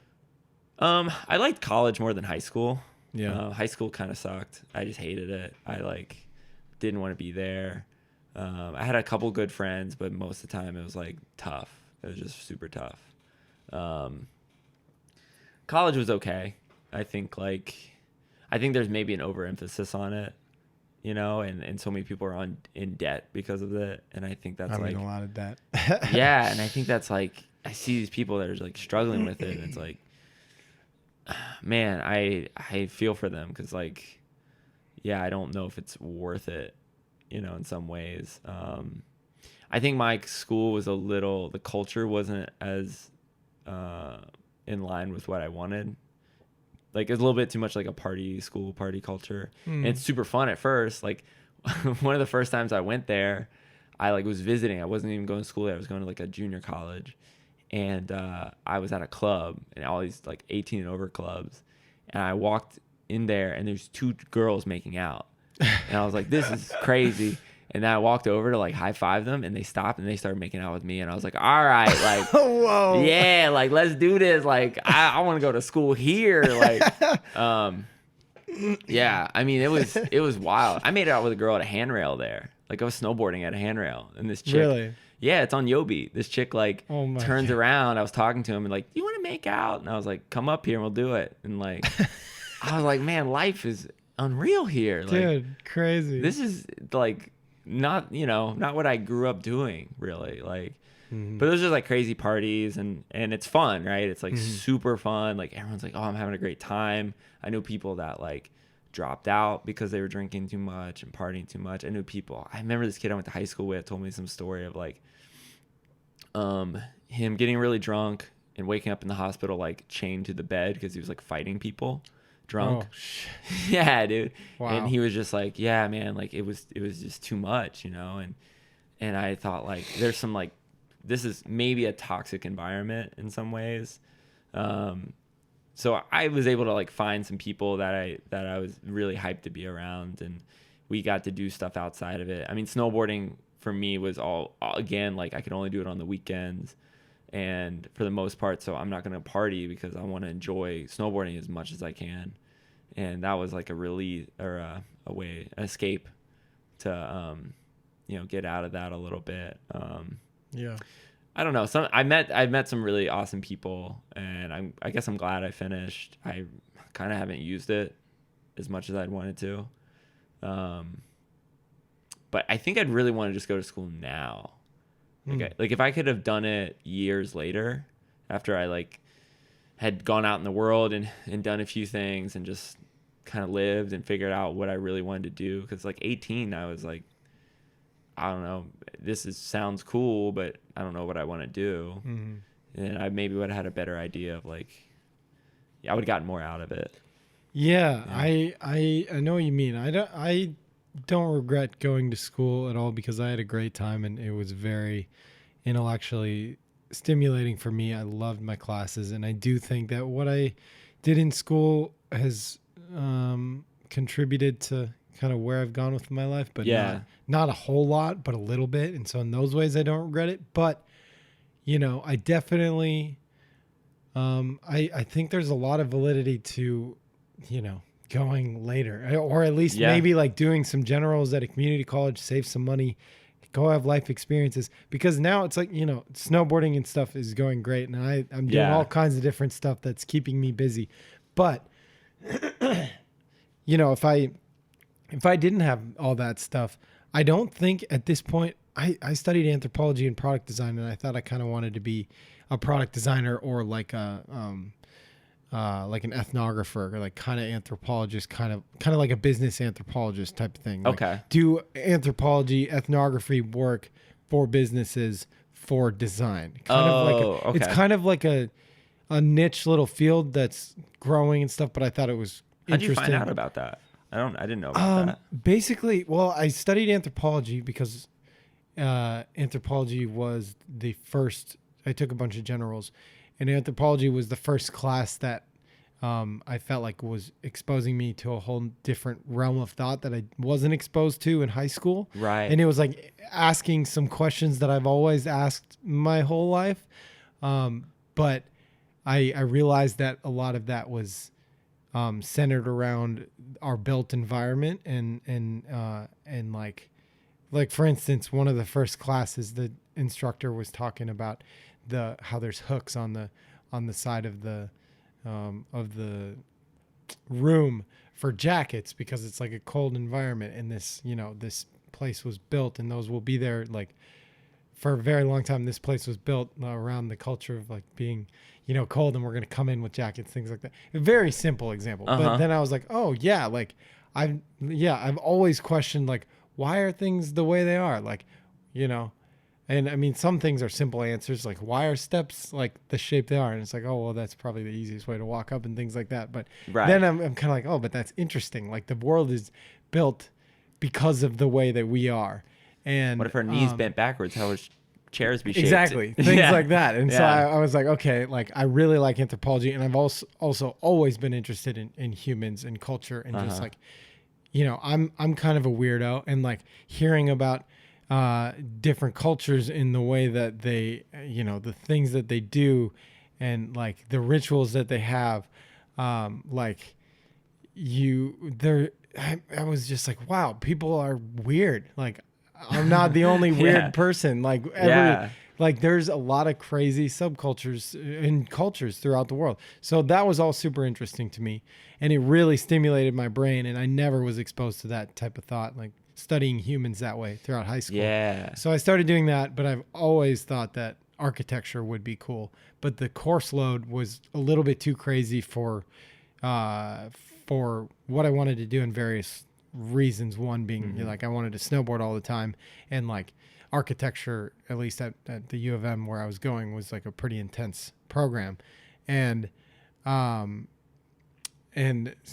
always been interested in that stuff. What was I saying? And then, so then my instructor or my advisor, I was talking to her, and also I thought that, if you take architecture, literally semester 1 to the end of graduation, it's all planned out, like all your courses, you need to follow this path. Mm-hmm. And you pretty much, I thought, like, you graduate and then you become an architect, and that's kind of your only option. And I wanted flexibility. I was like, I study something like anthropology, it can go so many different ways. It's just like a way of thinking. And then my advisor was like, oh, you should check out product design because it's like a shorter time frame. It's like very, there's products everywhere.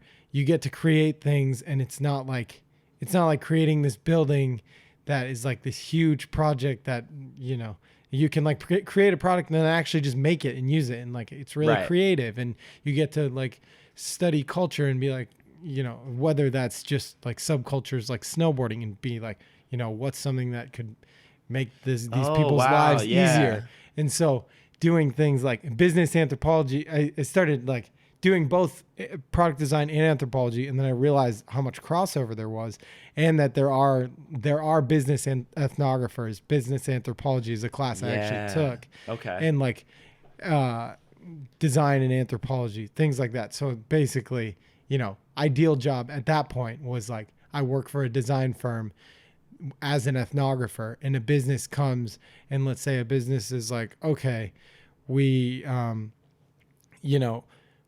to create a better blah, blah, blah for this. Like, this is our market. This is our audience. Like, and then basically you go hang out with them, see how they talk, see where they live, see what they do in their spare time, and just kind of like embed yourself as an anthropologist would in like a different culture, and live the life of these people that the business is trying to get to. Yeah.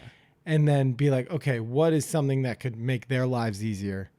And then how can the business use that to create products that, and so anyways, I thought all that stuff was cool, but nowadays my interests have changed so much that I don't know if I would even really want to do that as a career. And I don't think I would want to be, I don't know, but basically what I'm trying to say, long story short, it would be cool if I was going back to school now. I wouldn't choose that. I would choose like nutrition or like, something related to health and wellness, because that's really what like fires me up now. And I feel like that is something that, I don't know, I'm just so passionate about it, and there's so much to learn.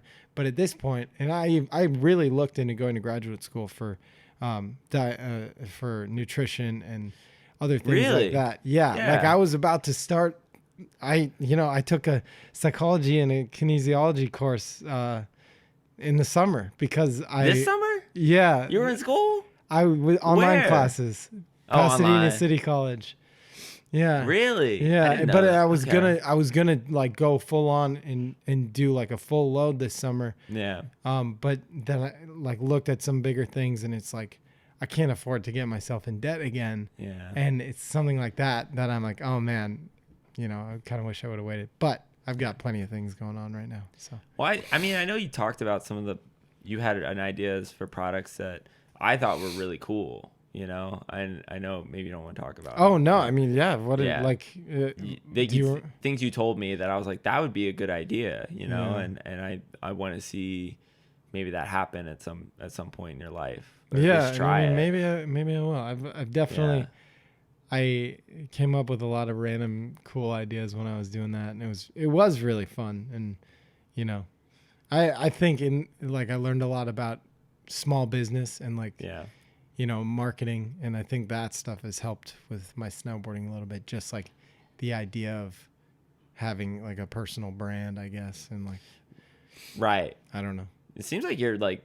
I mean, we've talked about some of the things you have going on and how you want to push things out there, and it seems like you like know it super well. And I kind of wish there was more of that spoken about, because I don't think some people understand. Like some people that are snowboarders that are good, that could even do more with snowboarding, they don't like understand some of these steps. They think they're doing great, and they think they're like, I'm good, I'm promoting myself in the right way, I'm like being involved, but maybe they're not and they don't get it. And like, you seem to have a really strong grasp of that and know what to do right. And it's just like, yeah, I feel like if you take the perspective of, in my opinion, all you have to do is like pretend you're a company. mm-hmm. You have a marketing budget split across snowboarders. Like what are the best things you would want those people to be doing that would like help make your job easier? Yeah. And if you do that, then you're gonna get the opportunity. You're gonna be the easy choice, I guess. Yeah. And just like getting in front of those people and just selling out a little bit. Talking about, sorry for the interruption. We saw a spaceship launch. One of Elon Musk. He's crazy. Yeah. He's wild. Dude, I actually have to tell this story, even though we're trying to wrap up. But Okay. One of those, one of the ships that they were like testing, shooting in the air. I didn't know about it. I was driving on the freeway. It was the craziest thing I've ever seen in the sky. I literally was like, "Oh my God, is that an atomic bomb?" I was like, "Are we about to be done right now?" I literally thought about like pulling over and like taking cover. I was like, "What is happening right now?" It was terrifying. I bet a lot of people thought that. Yeah, it was terrifying. I've never seen something like it in the sky. It was like spinning around and like making this huge it was scary. Yeah, I can't imagine either. I'm sure I would freak out like that. Yeah. Remember when Hawaii got a bomb threat or whatever? Did you hear about that? No. I think it happened this year or maybe last year. Really? They had the missile alert system or something put out like we're under attack. Oh geez. And they didn't correct it for like 15 minutes. So people there thought like this is it. This is the end. My God. Yeah. That's horrible. Yeah. So I'm sure someone lost their job. Yeah. What happened? I think we're talking about like snowboarders and just like doing the right thing and like being aware of that, how to do it, because there's so many good snowboarders out there and skaters and all that I'm like, wow, they're amazing. And like, selling out, that's what we were saying. Right. Yeah. So right. I think like that's been that and like being fit and being healthy has been sort of like a negative thing in our world, but I think it's only held us back. Another athlete would not be like, I'm worried about playing for this team because people might think it's lame or something. Yeah.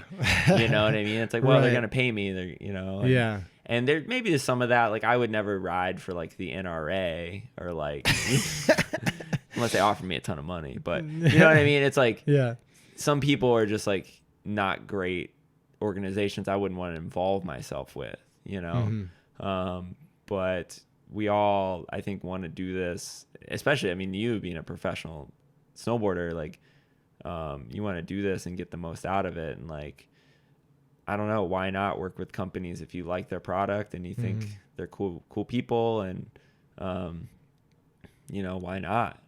I don't know, like, make money and try to do this for as long as you can. Yeah. It's a volatile, career. Yeah, I'm sure, I'm sure it's like a little nerve-wracking sometimes if like a company is like, we're not want to be, I don't know, they don't think, I don't know how it is, maybe they're like, I know, like I remember talking to Jason Borgstead, him saying like he got dropped from Burton and it was just like he won the X Games like 2 years ago or 2 years before that, and then like didn't do that well and then he got dropped and he was like, man, it sucks. But it's like then his kind of career was over in some ways. And I was like, that would, and some guy that's probably not as good as you at snowboarding, that would suck to have to go through. Yeah. And like, I don't know if I could handle that. And like, I'm sure that's tough. So whatever opportunity you can get and do well at, I think. You just got to make the most of it. Yeah. I kind of hope, like I see a lot of like skate vloggers, and they get hated on, like Braille and like John Hill and some of those people. Yeah. And they're smart, dude. Honestly, dude, like YouTube. Yeah. Not many people are doing it in snowboarding, and I've definitely considered like getting a strong YouTube channel. I don't know if I could be a vlogger because I'm not that good at speaking in front of the camera myself, but like you'll get used to it. I don't know. I would do it. Maybe, honestly. I feel like, with the other things that I have, going on in my life with like the health and stuff like that, I feel like I could make a channel that, because that's where the young kids are. YouTube. Dude, so many kids ask me how many subs. Some kid, how many subs do you have? I was like, what's that? Subscribers. Yeah. What on YouTube? I was like, I don't really use YouTube. Like, what? Yeah. How many people have asked me like what my YouTube channel is? I'm like, I don't have one, which is like kind of a crazy thing. You should. Probably Honestly, you should. Like, I know Yeah. most of us like probably see it as like something we're not that into.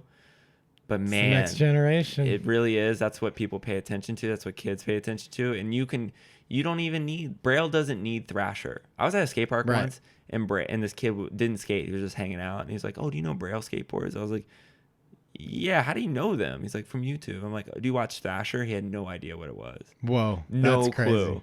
They sell the most boards out of any company, apparently. Wow. More than like Plan B or Element.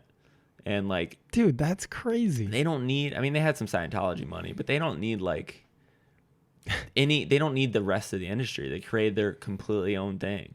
So you can create this own world and reach out people. And I mean, with your talent and like the way you think about things and what you're into, I feel like you could have a really strong audience base. And I think like you probably don't even, I don't know if your sponsors might hear this, but like you wouldn't need to rely on certain like companies as much, and I think that's what's happened. That's going to create change. my own income. Yeah, kind of. And then you could maybe decide more like who you like to work with and all that stuff. Maybe have a little more control of your universe.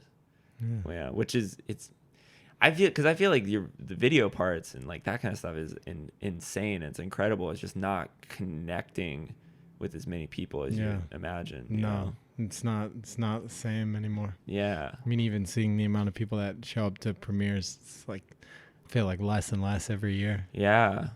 But if you and like the average age of people, even like on Snowboarder, I heard is like 25. Like oh really? yeah, and where it's like the whole young kid. Like there's a lot of young kids that are snowboarding that just like aren't looking at the same things as we are, Yeah. And that's just the crazy part about it, but it's the reality, I bet they know that vlogger, Casey. You know that kid? Casey Willett? Well, I don't know. Is he a snowboarder? Yeah, he's a vlogger. I'll He check does it like a out. daily vlog. It's Casey Willax, I think. Daily. God, that's crazy. I think it's daily. And they're long. They're like 20 minutes long. And I think kids watch them.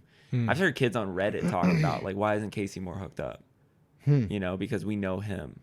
And he's good. Yeah. He's amazing snowboarder. He's actually rips. And he just does a vlog. And he's like really probably created more of a buzz about himself because of that. So I think you should do it. I don't know. I know you're busy. It'd be cool to partner with somebody who could just like hold the camera all the time and be like, whatever we make, like I'll split it with you, Yeah. But I don't know. Maybe I'll look into it. Yeah. But maybe you can be my media manager. I can make some things happen. I can move some things around. Yeah. Yeah. But Cool. well, this is awesome. Yeah, dude. Yeah. Thanks for coming over and doing this, and it's cool. We've come full circle. You interviewed me like, what was that like? I had to have been like 6 years ago. Oh, was that long? I was gonna say I feel 3 like or 4. it was It's gotta definitely been more than 3 or 4. Oh wow. I think. Yeah, you're right. I think it was you're like, right. I think it was like 20. I feel like it was 2013, maybe 20. Okay. I don't know. I'm not sure. It's been a bit. It's been a bit. It was definitely. I think I was like halfway through my college career, which went from 2010 to 2015. Yeah. So Okay. It must have been like Yeah, you were in 2012, school. 2013. I think so. Yeah. So. Yeah. Yeah. So it's been a while, and now Yeah. I'm interviewing you. Well. Yeah, it was awesome. Super. So- I'm hyped to be a part of this because Yeah. it's cool what you're doing, and I've been a big fan of everything you touch. So Oh, thank you so much. yeah, it's cool. I think you really deserve to do a lot of cool stuff, and I hope you get to have more opportunities. So Thank yeah. you. I hope the same for you, man. I mean, you've always been a good friend ever since I met you, and I think you're an awesome dude. And so much hype and energy, and like you get me so stoked about things. You know what I mean? Yeah. You just like how many times you made me laugh on this podcast more than any other guest. So it's just great to be around, great to hang out with, and Maybe I should do stand up. yeah, dude, you Talk should to Ashley. seriously. I feel like you could be a comedian. Yeah. I'll talk to her and Yeah. get some advice. 'Cause Yeah. she's already crushing it. There you go. Cool. So I just where can people find your new food? Where can people find it? What's your website, Instagram?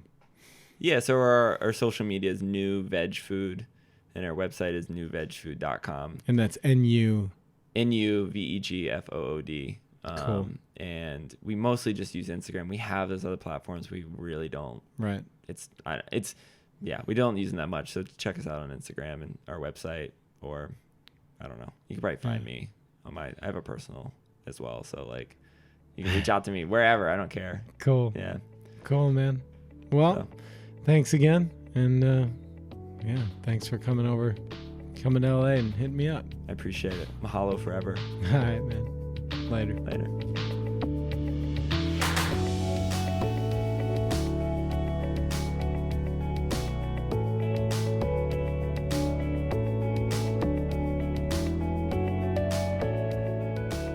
Thank you guys for listening to another episode of Board Bag Studio. And remember, you can get 10% off of some plant-based popcorn and queso at newvegfood.com. That's NUVEG food.com with promo code BAGS, BAGZ. And you can also get 10% off of Rar Life Superfoods by going to rarlife.com and using promo code Jesse at checkout. And that's JESSE. All right, thanks, guys.